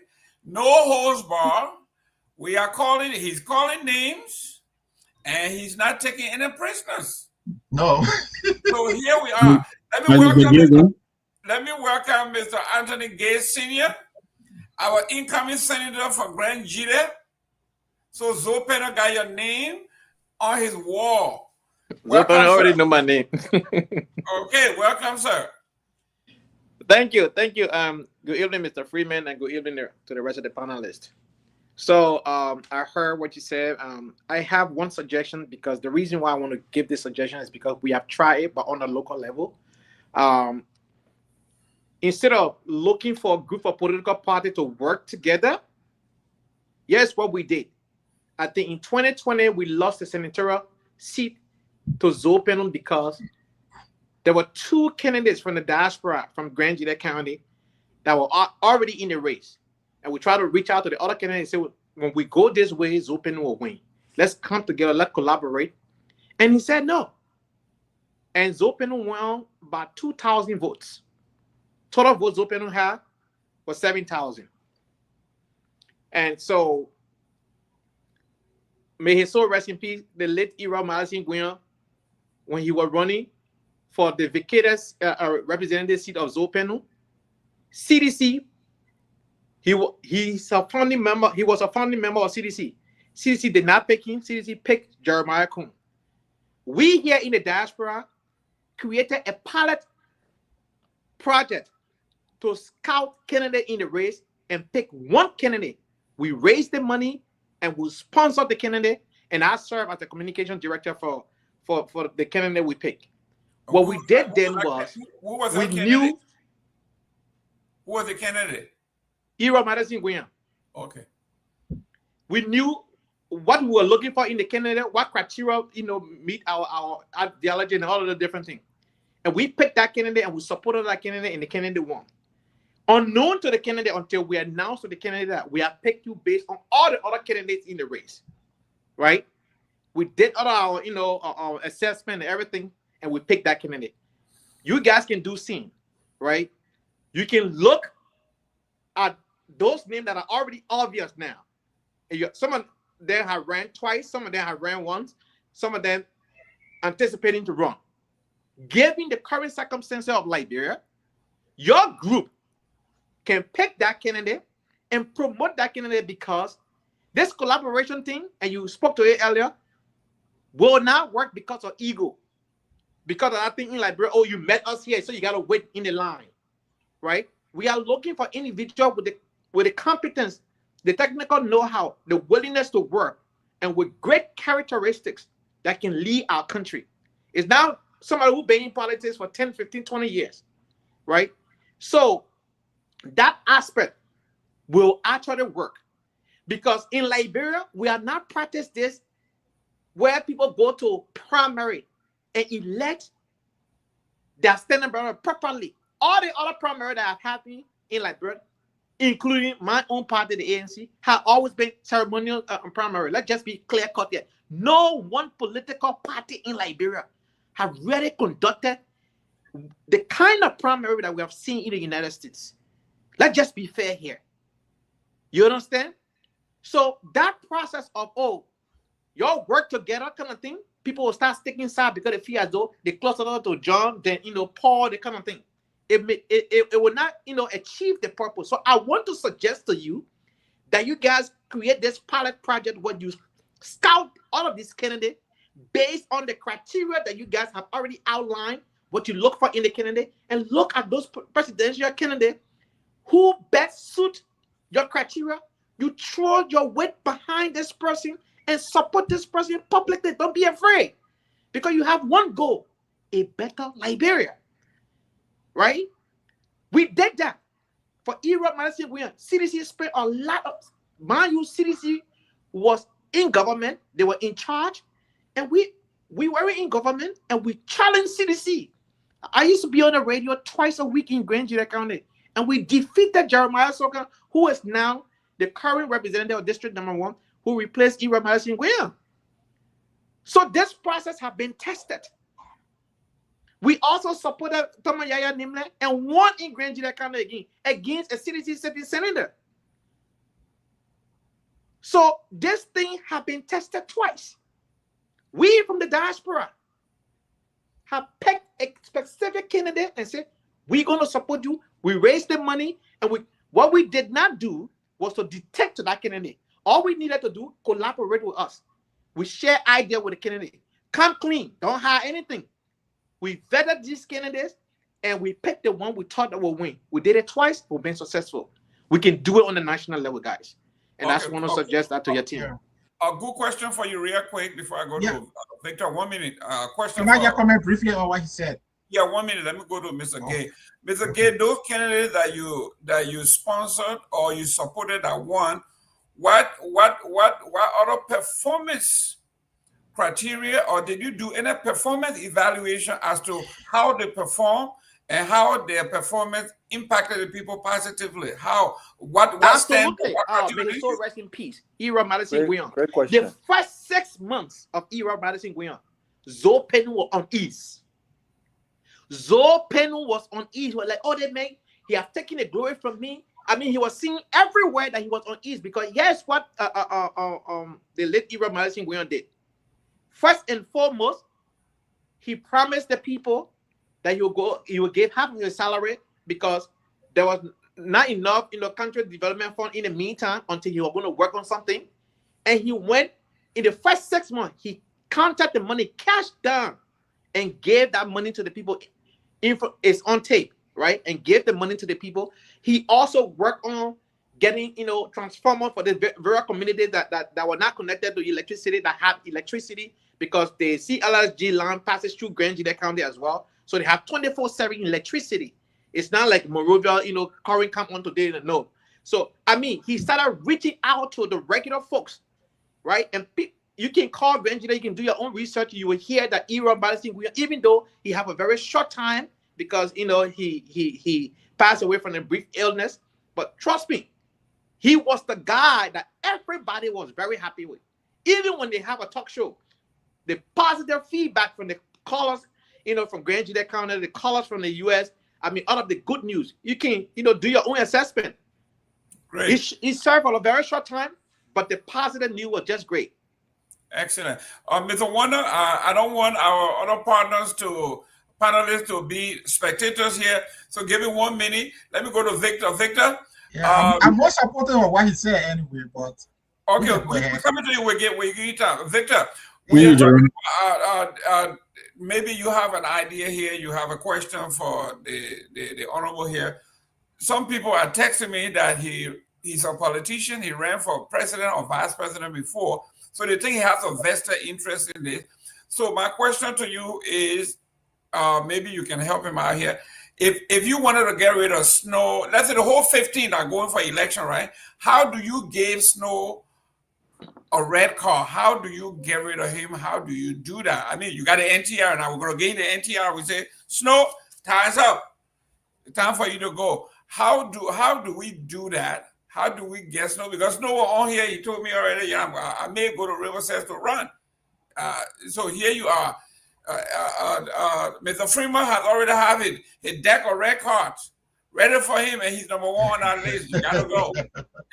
so a little bit of what we plan to do is what Anthony said. We don't just intend to wait on the sympathy or the goodwill of the politicians. We intend to do our own survey. I don't think survey is difficult to conduct in Liberia. We'll get a few people in the field, do some opinion survey and do a regular interval. We will have a sense of what is going on. I'm a more scientific person, so I like to make decisions based on the numbers. So if we are going to, so when we get to that point, even when we call people to have discussion, we already have some numbers that tell you all who are the real people. So when we talk about coalition or whatever, we're not necessarily talking about everybody. We are talking about after we've done our survey and research and background job, and we know the relevant actor.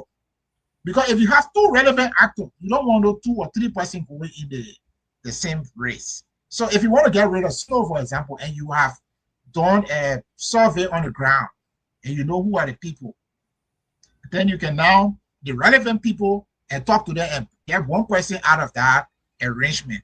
And so those are the kinds of strategy that we talk about. Like I said, because we are in the formative stages, so a lot of our strategies are being formed. We have our project document is on our Facebook page for now. We're coming up with our website. We hope to do opinion survey on the website also. So that opinion survey is going to help all to know who we need to talk to. And those are, so we're not just opening out, going and talking to a whole lot of irrelevant people that don't really matter to the process. So in the case of Snow, And I mentioned people that snow, and those are the prime people. Those are the kind of individuals that we elect with recycle that mean no good. You can turn someone that snow around, recycle it for 100 times. You will never get anything better out of someone that snow. And that is the message we want to let our people know. Thank you. Mr. Namwe.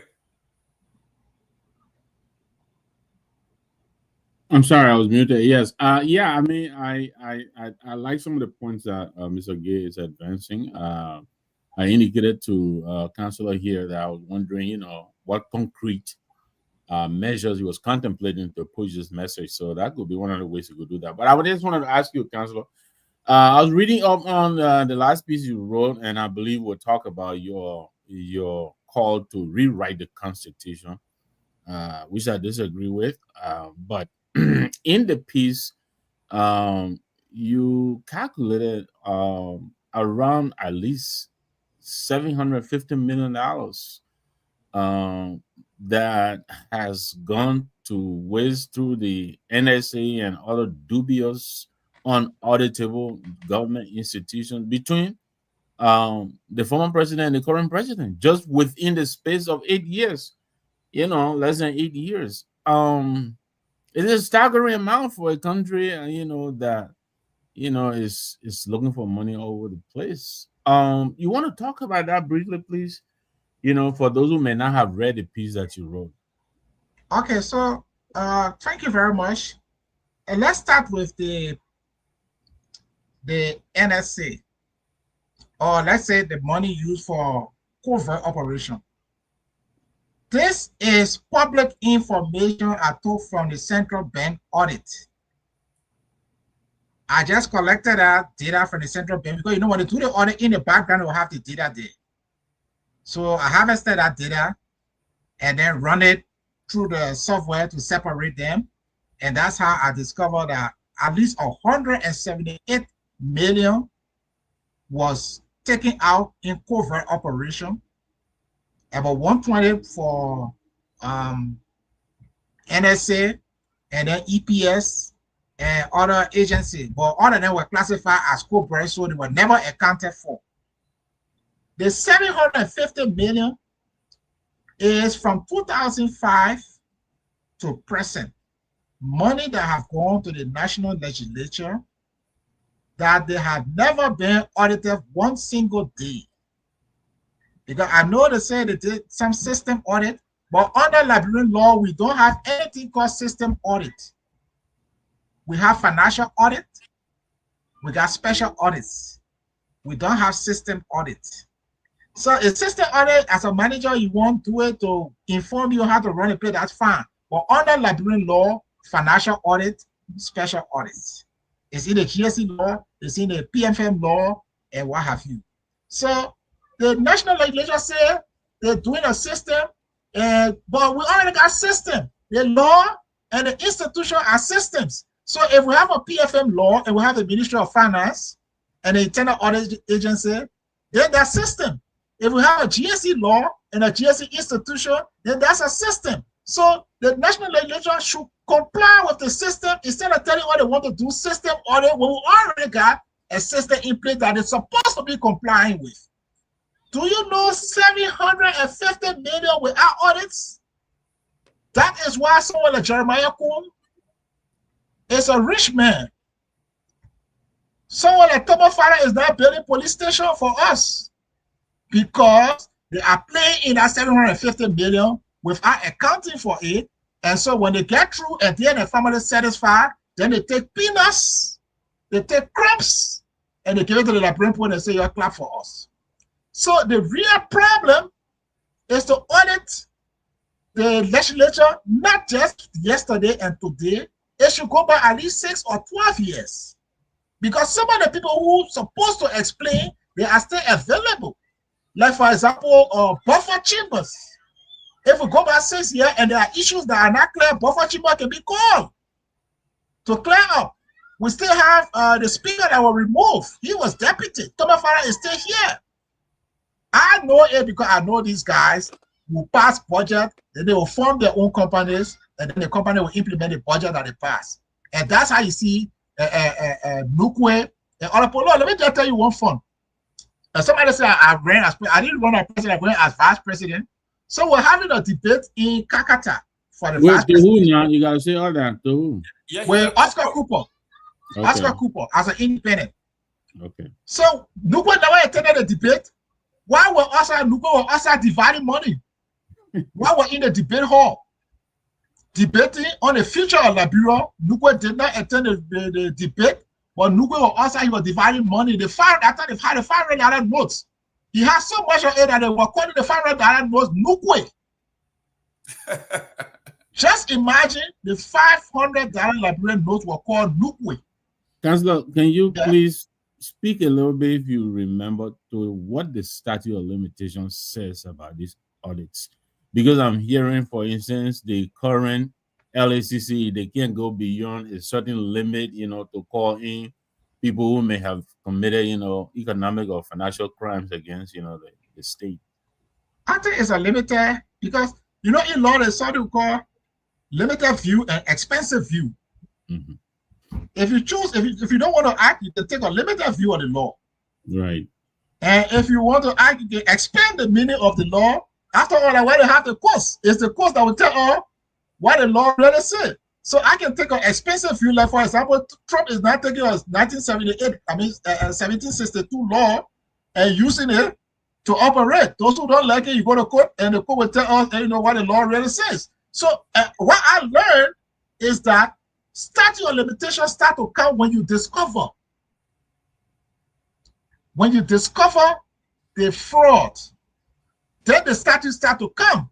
So if I have not audited you for 20 years and I audit you today, the statute start to come from the day that I audited you and found out that you did wrong. It doesn't mean that because you did it 5 years, 10 years ago and I didn't find out. So I don't know what it means. But if you decide to take an expensive view of it and you say, okay, somebody committed a fraud in 2010 and I found out in 2025. Once I found out in 2025, that's when the statute is supposed to start counting from. And if you do it that way, a lot of the criminal activity that went on, but secondly, it is not only criminal sanctions. You can have administrative sanctions. You can have deeming and shaming. For example, if you took money and we can't pursue you criminally, but administratively we can exclude you from coming back to office, right? We can use that information to exclude people. We can use that information if there are damages. We can pursue people on damages grounds. So the fact that we can pursue you on a criminal level doesn't necessarily mean that we can pursue you in a civil matter or in an administrative matter. That is why it is important for us to go into all of these reports. Thank you. Thank you very much. Thank you. Ladies and gentlemen, you just heard the different views. You can have a limited view. That is when your friends are on a hot seat, you can say, listen, man, that was a long time ago, we can't do it. But then you want to go after Robert Garguah, you say, listen, man, we're going to go all the way back to the time we were born.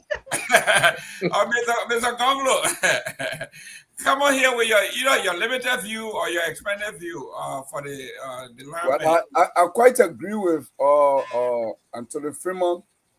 I'm not a lawyer, but I think I agree with the expansive view of the law. In fact, that has been my interpretation of the statute of limitation, because the framework of the law believe that government is so powerful that if you discover a crime, they give you, I think, 5 years. If you don't, because the government has a power to collect data, any information on any citizen. If you are able to act within 5 years with all the resources you have, with all the lawyers you have, with all the security forces, after 5 years, then it's beyond the statute of limitation. Maybe that person has moved on to different activities in life. You can't go pursue them after 5 years, But it is when a discovery has been done, not in the absence of a discovery. So the legislature has not been audited since 2006. The movement, the stand, enough is enough, protest, all of it. They can come with part 2 only to do setting out a legislature and demand for an audit from 2006. I mean, I think it would take I don't know whatever will require. They will never get it. Even if they sleep at the legislature for 200 days, they will never allow. Because me, actually rerun the entire political process in the country. Because a lot of the powerful folks today who seem to be the big farmers, who have all turned to be agricultural farmers in Liberia, they got that from the legislature. The likes of Jeremiah Kuhn, Thomas Fala, Prince Moy. Prince Moy is processing rice in Bon County. He never did it when you were a procurement officer, according to him. He didn't do it until he became a lawmaker, a representative. Then he started to do it. So, but I don't have a question, but I have an argument to make. And this is my personal view. When I make these arguments, sometimes people think that I'm calling for a military takeover in Liberia. I'm not calling for a military takeover. But I just believe in radical approach to our situation today. I'm of the belief that in Liberia we have two powerful groups that are dangerous for our democratic process. The elite capture. The elite capture are the powerful people in public service who have control of our budget process, like the likes of Jeremiah Kuhn, Prince Moy, Thomas Fala, Yomli Kanga, you name it, Abochie. These people, they have the ally in the private sector, the business people, the Floor Toma, like the George Hadar, and all these people. They are the state capture. And they control our financial process. Now, if you go to our democratic elections, 100 times, these people will always emerge victorious in the current context in Liberia because we are a poorly educated country. Liberia is not a progressive country. Liberians are not people who move to action. Even if you beat them on the left hand, they will show the right hand say, go one more time. So it's a cultural thing. Or lead the people thing. We have that mentality leader for long time. Then the guys with money. Even the argument you're making here, Garguah can go to Grand Basso today and go talk to one village and to educate them about why the material condition has been so since 1847. When he leaves, and Jeremiah can go there and say, oh man, you're the late. What I was saying to you, I brought late in for you. He said, you might have man there, you can't sit down here, Then they take, maybe you getting 10,000 like Brenda. Yeah, they want here, cool. Our vice president, they will very raw Gaga good message. So in the context of such a dire situation, where we are going against a group of powerful forces, the elite capture and the state capture, the only solution in my mind is a revolutionary action, either in terms of a nationwide protest that call for a complete overhaul of the government or step down, not necessarily of anything President Barker is doing. President Barker is just as a veteran as any other president before him. Because they are managing a system, a poor system that they didn't create. This system was created from the beginning of the country. And we have not had a leader to come and radically restructure the state in a way to serve our people. So my argument is, what hope do you have with this education? Do you think your voice will be heard compared to the voices of Kuhn, Prince Moy, Thomas Fala, and Alan Snow? Today we saw, a few days ago, we saw President Boaga and Thomas Fala shaking hands. He donating facility to government. In fact, that's not the first time Thomas Fala built immigration post during we time in Foya. It's not the first time he built a city hall in Foya. Because Foya didn't have city hall. He built a big city hall. He himself was there. And he said, well, I can steal my money and spend I can bring it home. Just like my guest said, oh, you steal the money, you build all the people can take that one. So in that kind of situation, We have challenge with critical thinking in Liberia. We have challenge with poverty. Many of our people are poor. They suffer from income poverty. They're looking for a way to live. If you go to them and say, we are poor because of this, let's do XYZ. What are the chances they will hear you compared to hearing from Prince Myean and Kun and listening to them? Okay, so what you're saying is a real challenge. And I wouldn't tell you that we have a foolproof answer to that now.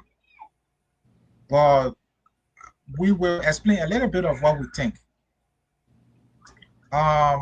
Let's start with the dramatic revolutionary thing, as what we see like in West Africa. We are unlikely to have that. One, I think the population is sour on it, but two, I think because we don't even have an army. We didn't get good military. That's going to be my point. Even get army. We didn't get disciplined military. So that is even out of the picture, because I don't think the immigrants, they can muster even 2,000 men. I don't think we even have 2,000 men. So I don't think they have the training and the capacity. So that is out. I also know for a fact that is a big challenge, because like I told you, I participated in the election, and my experience was exactly what you said. You go there and you finish talking, and everybody is excited, you kind of wake people up, but then after the talking, people say, oh, so what you brought for us? And one time they were not convinced that I had something for them. I had a pickup, about 30 or 40 person jump in the back of my pickup, because they were thinking that maybe I had something to give to them, but then because the place was crowded, so I didn't want to divide what I had. So they got in the pickup and they followed me. So I called and said, I ain't got money to divide. Just imagine the whole Republic of Liberia if I go everywhere and divide money like this. So it's a challenge. Let's admit that. But we have seen pockets of successes where, notwithstanding the challenge, we have success. Dylan is a prime example. We all mentioned Dylan. And I will argue to some extent, Bwaka, before money started coming in, like from Jeremiah Kun and other places then, to pump money into Bwaka campaign, Bwaka really didn't have money. He was bankrolled by Benina Yuri and other people. But Bwaka had that loud Henry Costa microphone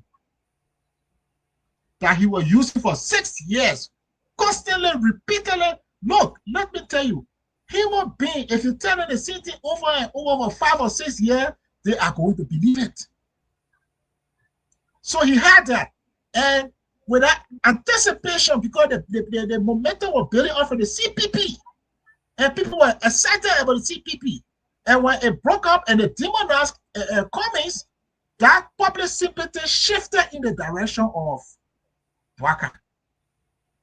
But Anthony just mentioned the case with William. And there are pockets of instances that you can tell that, notwithstanding the difficulty of the poverty situation and the fact that people that slow and so open and they can come and just share money and everybody. But I believe the suffering of the people has reached to the point what we call past mark.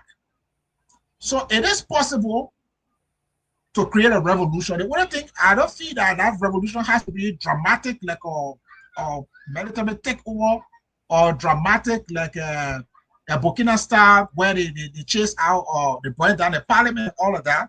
But I believe it is possible that if you sustain the advocacy, if you make it, like as I was telling Garguah, I don't want to make this thing scholarly. I want to make it stylistic, fashionable, youthful, so that we attract people as opposed to chasing people. We don't want man chasing people, but we want to attract. If you do it, people start talking, yeah, man, we don't know corrupt politicians, we need to get an empty arrow. People start going with a slogan, wearing a t-shirt, wearing a cap, drinking it out of their coffee mugs and stuff like that. If you sustain that for 4 to 5 years before we get to election, by that time the NTR is like a slogan in every mouth of every young Liberian, every village, everywhere. It is a revolution, but a little slow. Some revolution you don't see a lot for now. When the internet started, maybe in the early 90s or the late 90s, whatever, people didn't really take notice. But several years down, there's nothing you can do. You can't even go through your day without the internet. Is that a revolution? That is it. But it doesn't have a dramatic starting point. So I see this movement that we are on as a kind of revolution. Thank you. In the thinking that it's not just moving CDC or UP, but people who damage the country, corrupted, ruin the country, don't send these people back to government. And that is the revolution that we are starting on. It's a challenge. I acknowledge it, but I believe we can surmount the challenge because we have pockets of instances where people have surmounted the challenges and have won elections. Good. I'm going to wrap up.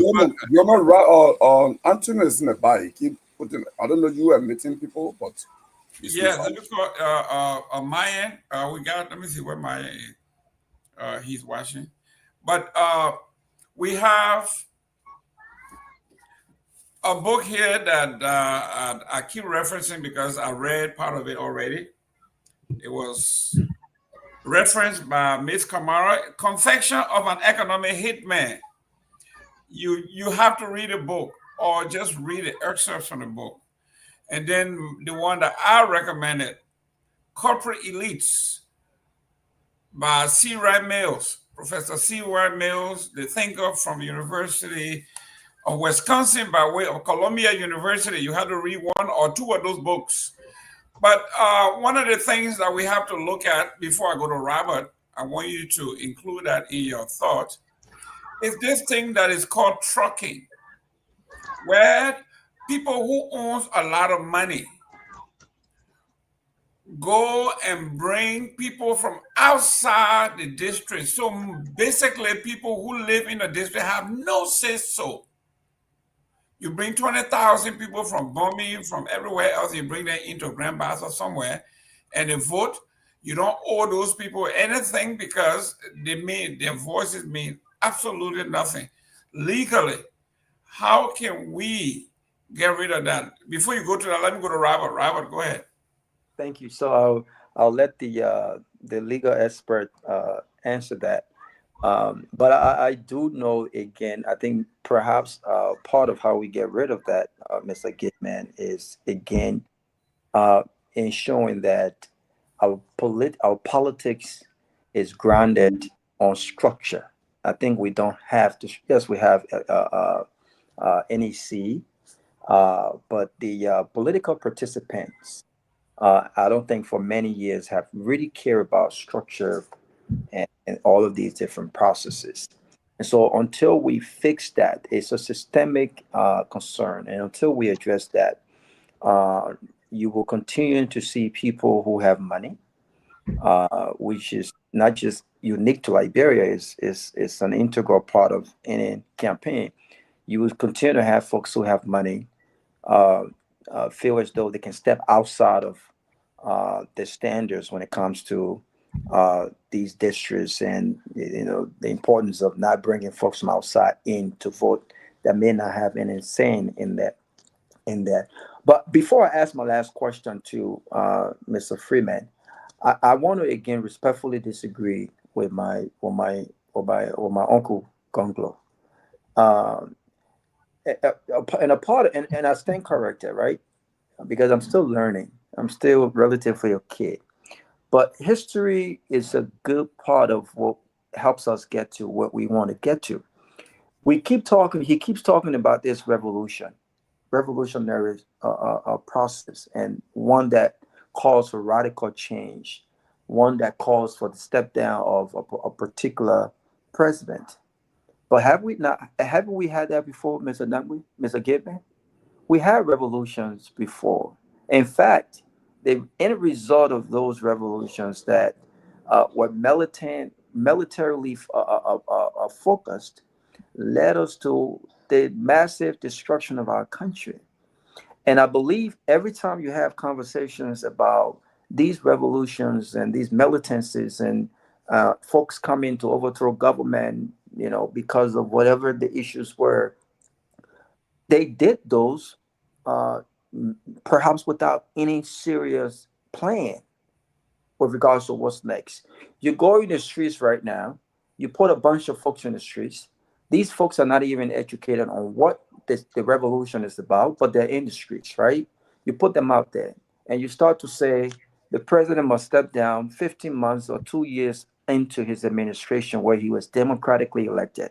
But these very people, don't forget that, these very people elected Joseph Boakai for 6 years, knowing his 45 years of public service record. So they've already know what they were signing up for. And so you go and you start something, Joseph Boakai steps down. What's next? What's next? It's always the what's next. I think that that is more important than the process to get this whole step down revolutionary thing happen. Look, I concur that we need radical changes, and I believe that you can achieve radical change without going about this revolution step down militancy process. I believe you can do that because it's proved that we have done it in the past and we've had no plan. Mr. Freeman talked about ego. You have ego that steps in. After one person steps down, everyone else wants to become president. Everyone else wants to become vice president. And then you're back to square one. So where we find ourselves as a country, I think democracy is the way forward. The educational piece with regards to what democracy means in Liberia, I think needs to be defined. The educational piece as to the power that is in our hands of our people with regards to electing and firing, I think needs to happen, right? And beyond that. So I vehemently, disagree with that. But to Mr. Freeman, you ran as VP to Mr. Cooper in, I'm not sure when election. 2017. 2019 election. 17 election, you ran as VP to Mr. Cooper. I agree with what Mr. Gate suggested. I think there's a fine suggestion. If we put our act together, I think we have not just the resources, but we have the education. And by the way, given the fact that we the remittances from this country to Liberia make up 35 to 40% of the upkeep of that country. I think if we were smart and we came together based on ideas and not just to remove a particular party or a particular candidate, I think we can really make a lot of noise. But he suggested that you pick one candidate, you vet the candidate, and put your arms around them. So speaking of change, had Mr. Cooper been elected in 2017, you would have been vice president. And I believe that you just did not come on board because you wanted to come on board. You knew the man, you knew what he stood for. Is it fair to say that Mr. Cooper could be the first person in that bunch with regards to change that you and NDR and the project puts their hands around? Do you believe he represents change? When I joined him, he was a very impressive senator. He had his background days with Taylor. I think he was some businessman during the Taylor era or whatever. But I follow him from his time that he was a senator. I was very impressed with his performance as senator. I know for a fact that he's retired and he has no interest in politics. But even if he were to do so, I'm fully committed to a collaborative approach. In the past election, 2023, I wasn't in Liberia, but I supported Mr. Gongloe. But personally, I don't currently support him. I am committed to a collaborative approach. So that's what I'm working towards. And unless we can get a consensus candidate, that is what we'll do. And that the fact that we want to do some surveys and do it repeatedly until we have a sense of who are the trending people, I can't now say who we're going to commit to, all of this kinds of thing. But we definitely, by the time we go through the processes that we want to go through, we should be in a better position to know who are the quote-unquote stakeholders that we need to talk to, because we don't need to talk to everybody. It's a waste of time to talk to everybody. But once we identify the stakeholder, we can talk to the people. Now, let me talk a little bit about the photo trucking. It is immoral The photo trucking thing, especially where the person is induced by money, is immoral, but not unlawful. Not unlawful. Oh, it's not unlawful? No. If you show me the law, but just tell me the law that is violated when they do that. You tell me. No, I'm not the lawyer. You're the lawyer. So when you don't have to be lawyer to know a specific piece of law, like one line in the election law. So let me learn that. Thou shalt not leave your district. Okay, so every Liberian is entitled to vote, right? And Liberians are from like 2 or 3 places. Every Liberian possibly, especially sometimes they marry from one point, they father from one point, and sometimes they live in one point. So by virtue of the circumstances, they are qualified to register in at least 2 or 3 locations. They are choosing one of those and they can vote in 2 or 3 locations at the same time. No, not a voting, to register. Exactly. To register as a voter. Right. You can register in a district, right? Right. So you can choose. Oh, my mom was from Lofa, and so I will go in Lofa to register. Your part from Grand Crew, you can say, okay, I won't go to my part village to register. I've been living in Congatown, so I can choose to live in Congatown. None of that is wrong. What is wrong is if, like for example, Edwin Snow. Sorry, guys, my light. Edwin Snow comes to you and say, "Oh, I'm not in Montserrat again, but I will pay you $20." I thought Edwin Snow broke into your when you yeah. I will pay you $20 and I will take you to Bomi to register so you can vote for me. Now, that is illegal. But Jerome, I tell you, if photo tracking had not been done, George Weah would have still been president. Yep. Were enough for photo tracking, we will have George Weah as president as opposed to Bwaka. I'm telling you, the amount of people, because the CDC people were like bathing in the government money, so a lot of them took people out of town for representative and senatorial elections. Once the election was over and they won their seats, there was no reason to spend that same amount of money to carry people out of town, so those people could not vote in the second round. If you look at the margin by which we are won, well, enough of voter tracking will have George Weah. I mean, it's a hunch. I have not studied it like to check, press the numbers and anything, but I want to believe that was a blessing in disguise. Should it continue? I don't think so. But look, here is who can stop it: the Election Commission. Because let's say the House of Representatives and the Senate, they can stop it, but I don't think they will do it because those are the people who are particularly doing the voter tracking. So I don't think they will pass a law. You got a call there 1 minute. Yeah. Hold on. Your name and where you calling from? Yes. Thank you. Thank you. I'm Sylvester Pewee. I just talked to. Let me say a wonderful wavelength to the good panelists and Mr. Antonio Law. Oh yeah, I just talked to one or two here, and thank you for your input. I talked to say the issue about here is very critical and important also, and we've been debating about this, and it's a major thing. The only thing, the way we can curb this is the way we can stem it is to begin a national debate in the country about talking to our people.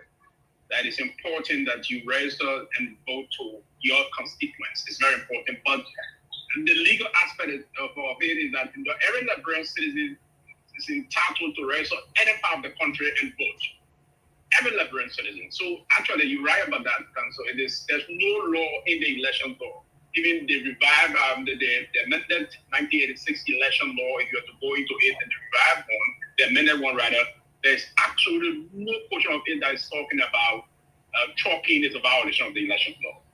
But the critical aspect is the domiciliation clause also is a very critical process. And that is referring to those that are contesting for political seats.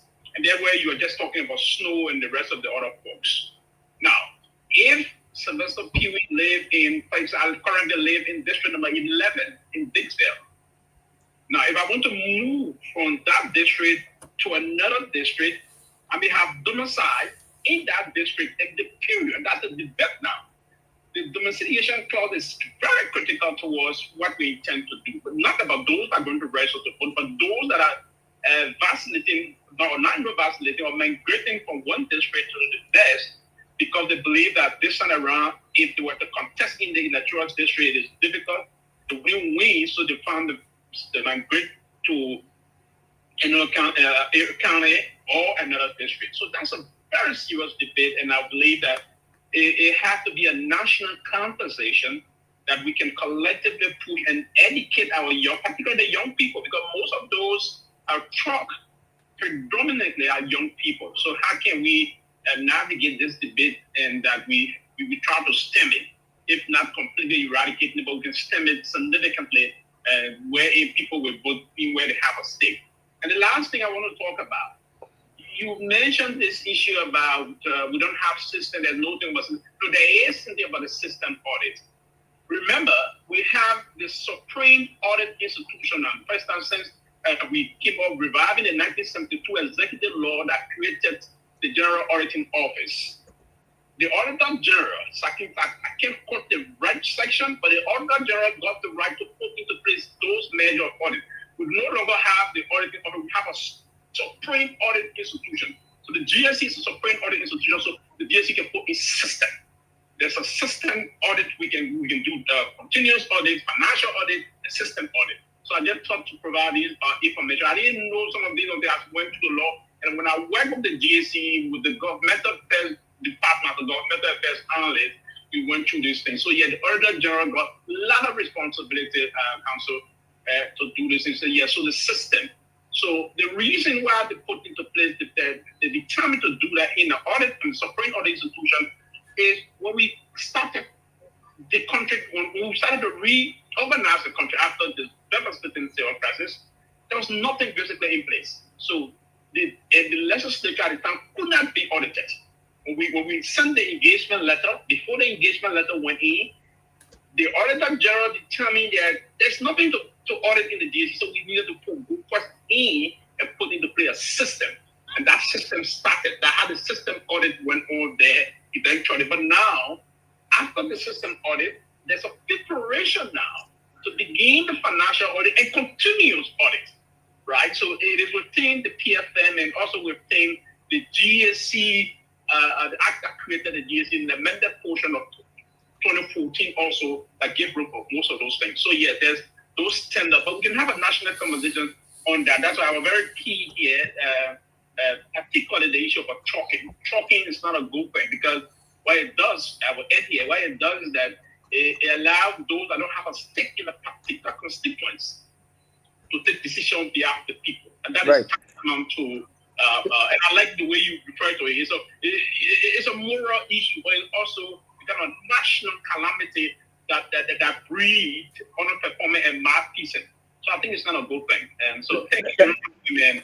Let me ask Pewee one quick question. Okay. Go ahead. Let me ask Pewee one quick question. I think he explained it beautifully. But here's my question, and maybe the attorney can chime in.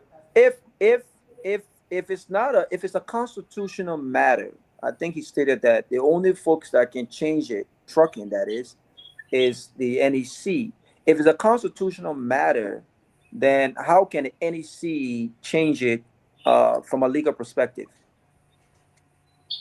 No, so what I would say, Robert, is that it's not, I mean, we can have a national convention to say, okay, can we do an amendment to the election law? And can we put in the election law that you have to vote? I mean, again, that would be a kind of an issue again. That's where the councilor will have to come also at the end. You cannot restrict a Liberian citizen from going to what part of the country to say you want to register or you want to domicile.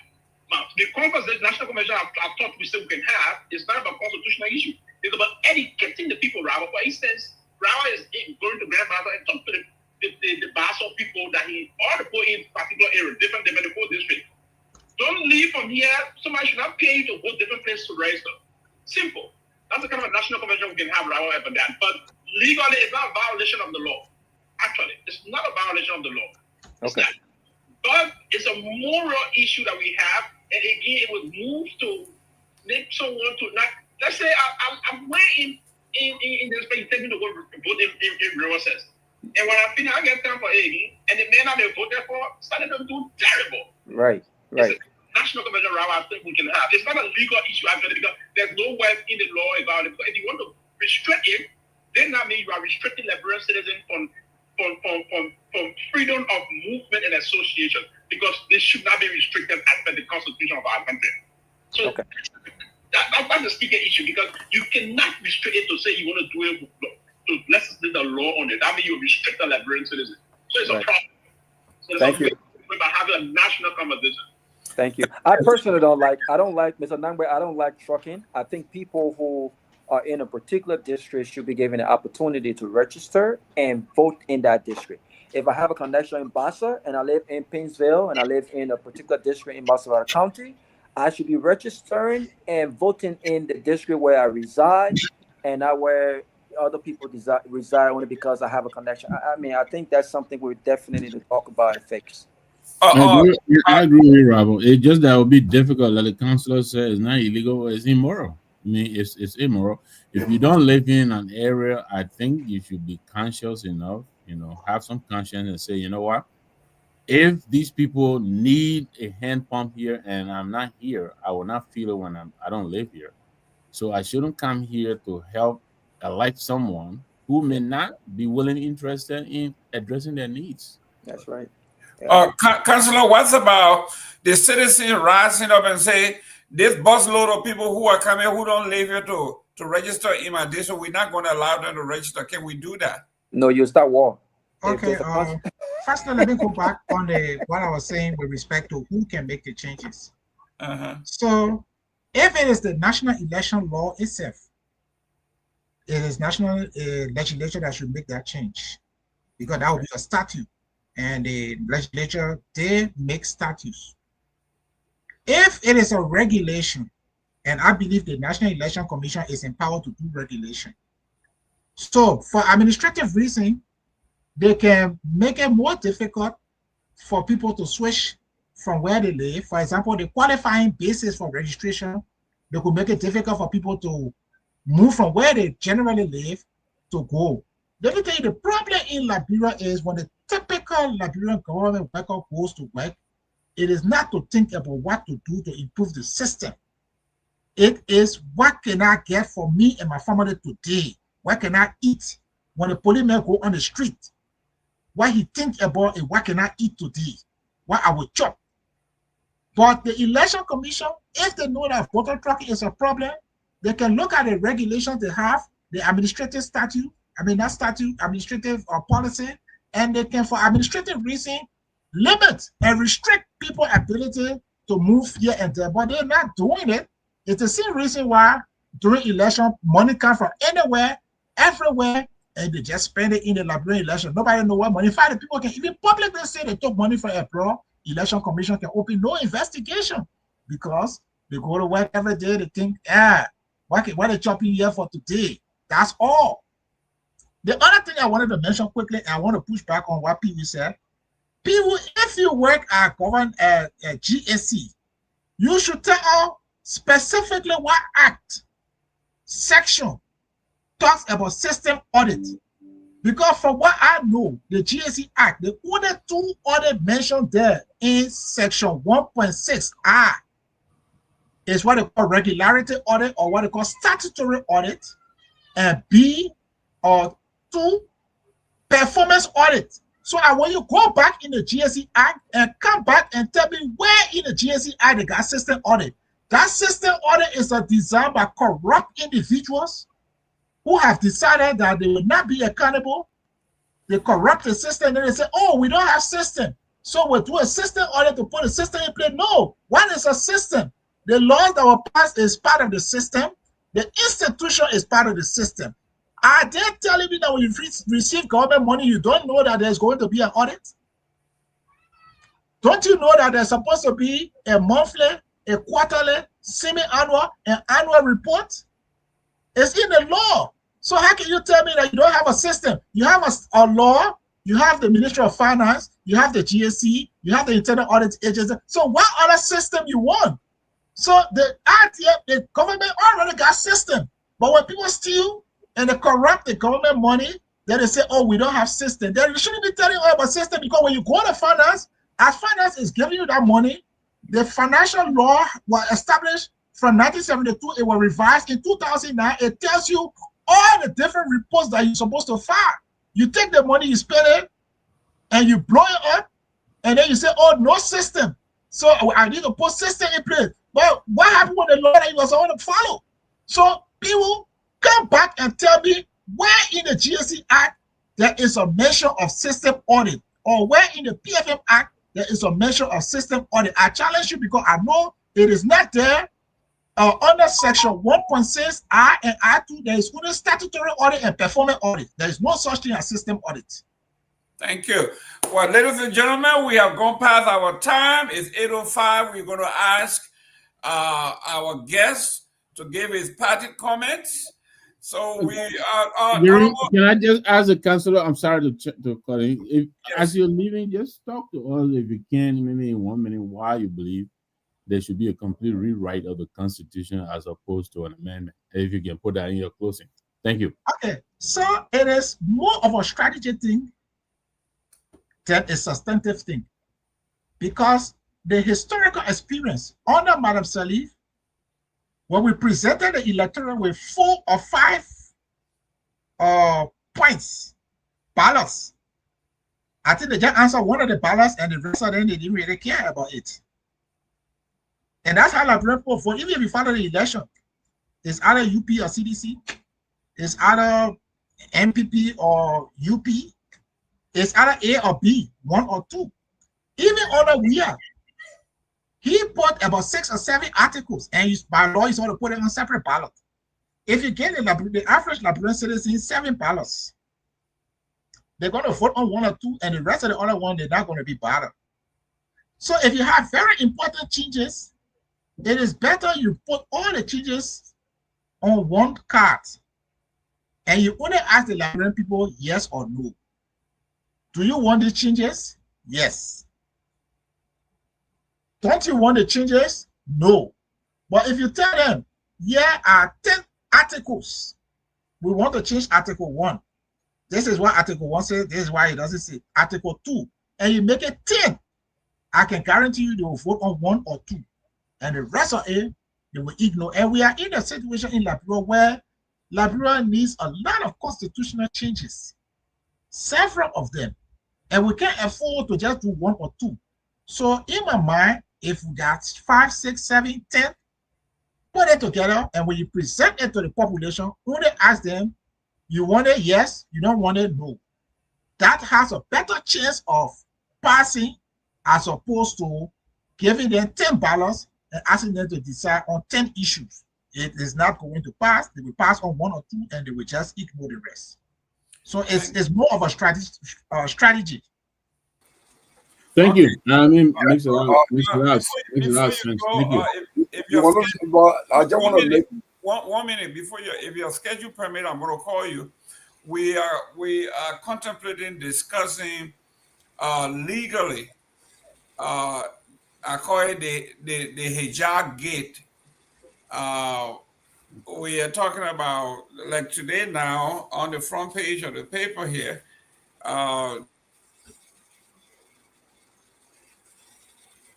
You mute yourself. Gilman, you are muted. Okay, I'm sorry.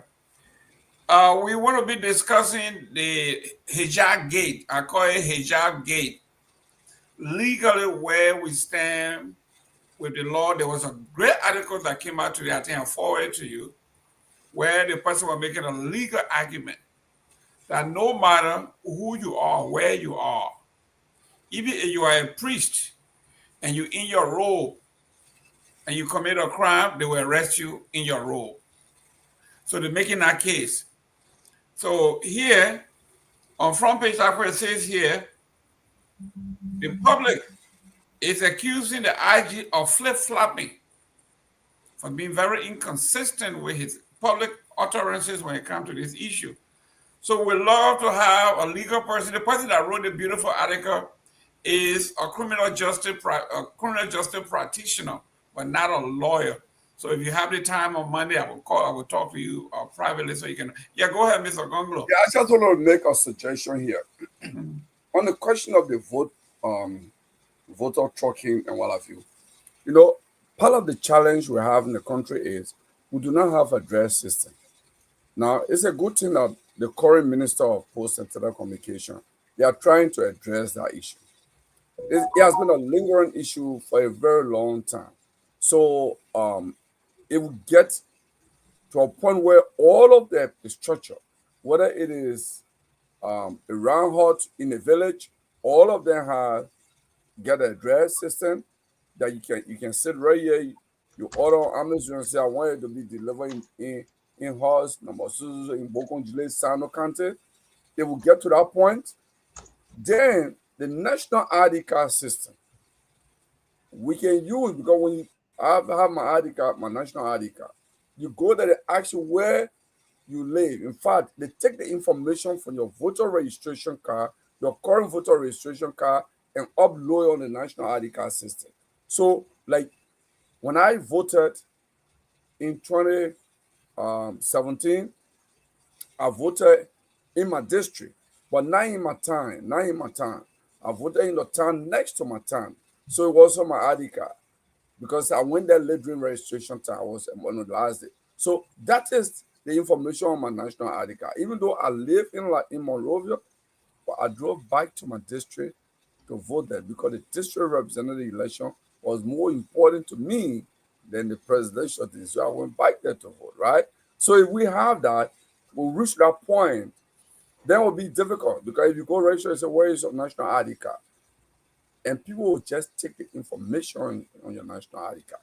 Now, one can argue legally, but that would be like, okay, go bring affidavit that you don't no longer live at this address that is on your national ID card, because people do move constantly and every week and every day, right? People change address because of change your job and what have you.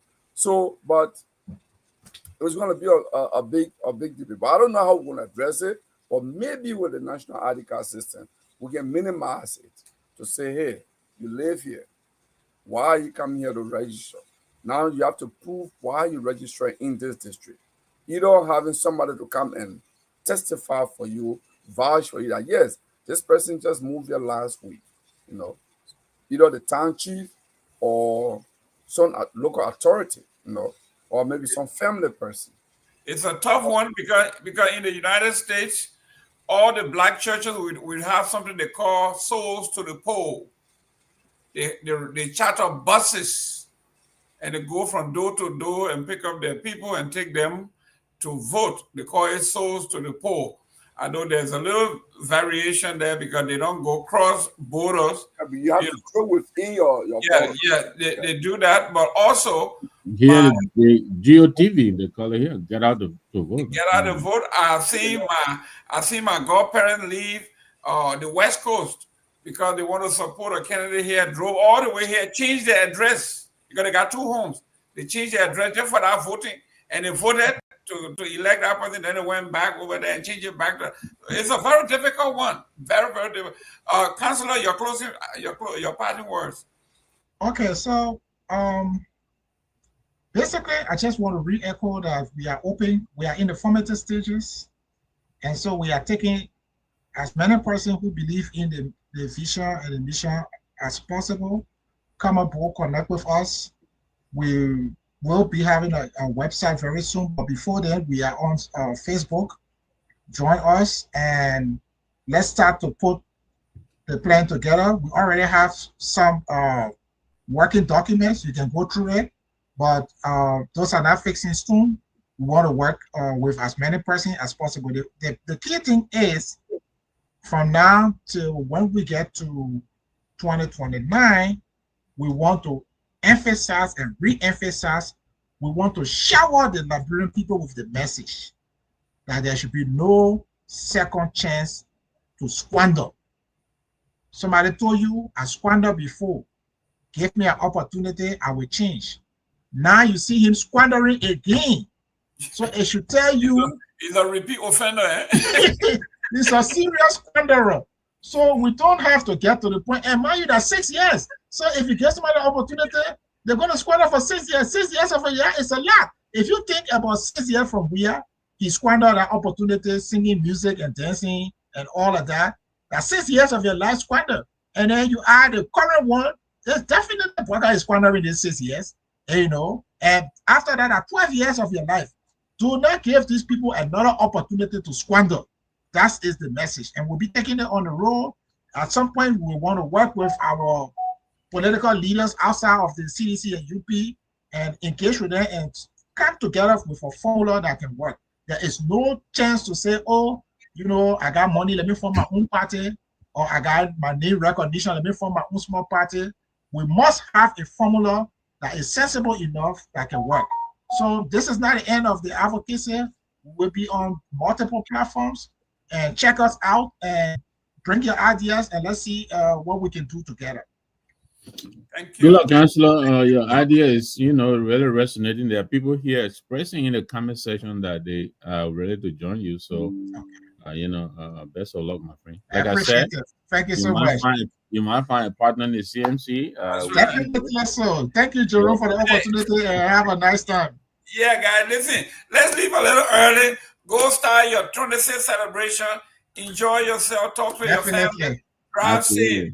God bless. My man, Jerome, I know it's your anniversary, but you called me earlier. I called you 2 times or 3 times. You didn't pick up, but go ahead and have fun with the family and enjoy yourself. Happy anniversary. And also to the wife as well. I will call you later off air. Okay, absolutely. All right. Mr. Gongloe. I think TCA needs to get you a special prize. On your anniversary, you are here doing this work, you know. 10 years anniversary. I know. We probably need to get in 1 pig from the farm. Yeah, I know, right? 1 pig. Let me see. If you are in Liberia, I will give you 1 pig. You know what? Let me look for Joma Jala. He got a great name for you. No, Joma been writing. He been writing already. Yeah, I know. No, he got a name that we need to incorporate. He's already spending that 200 that he gave us. I think we fought himself. Yeah, he said the name is Gongloe and his 6 malnourished pigs. He said that's the name of the company. So I'm going to have that nomenclature. I'm going to actually. I think we should take that name and actually incorporate it and trademark it and make it work. This is. I didn't think it would be good for Mr. Gongloe's marketing. Jerome, Joma Jala doesn't understand how there are different methods in raising pig. Right? You know, he just pulling your legs. If I want to make my pig fat today, I just give them canoe cake. That's right. You know, the waste from Canada. And Kelvina wants to know, Kehleboe, just go to them. They will get fat in 14 days. They will get fat. Kelvina is asking you about Mr. Gongloe. Yes. Go ahead. Kelvina Cole, she started asking for 25 pigs. Oh yeah, I have 210 pigs now. No, she said, where are her 25? She bought 25 from you? 25? Kelvina Cole. You know Kelvin from FOL. But I'm kind of yeah. Anyway, Kelvin called the man. You're talking off the air. No, I'm not too sure. Oh, Kelvin, no, don't mind. Yes, you know Kelvin. She stopped me yesterday. I'll call on the show and tell them to pick off her and they put me in the bike. I had issue. I called her yesterday. She didn't answer. Because you get a 25 pig, yeah. Okay, guys, see you on Monday. Happy anniversary. I mean, happy anniversary, Jerome, and happy 26th to you guys. Thank you.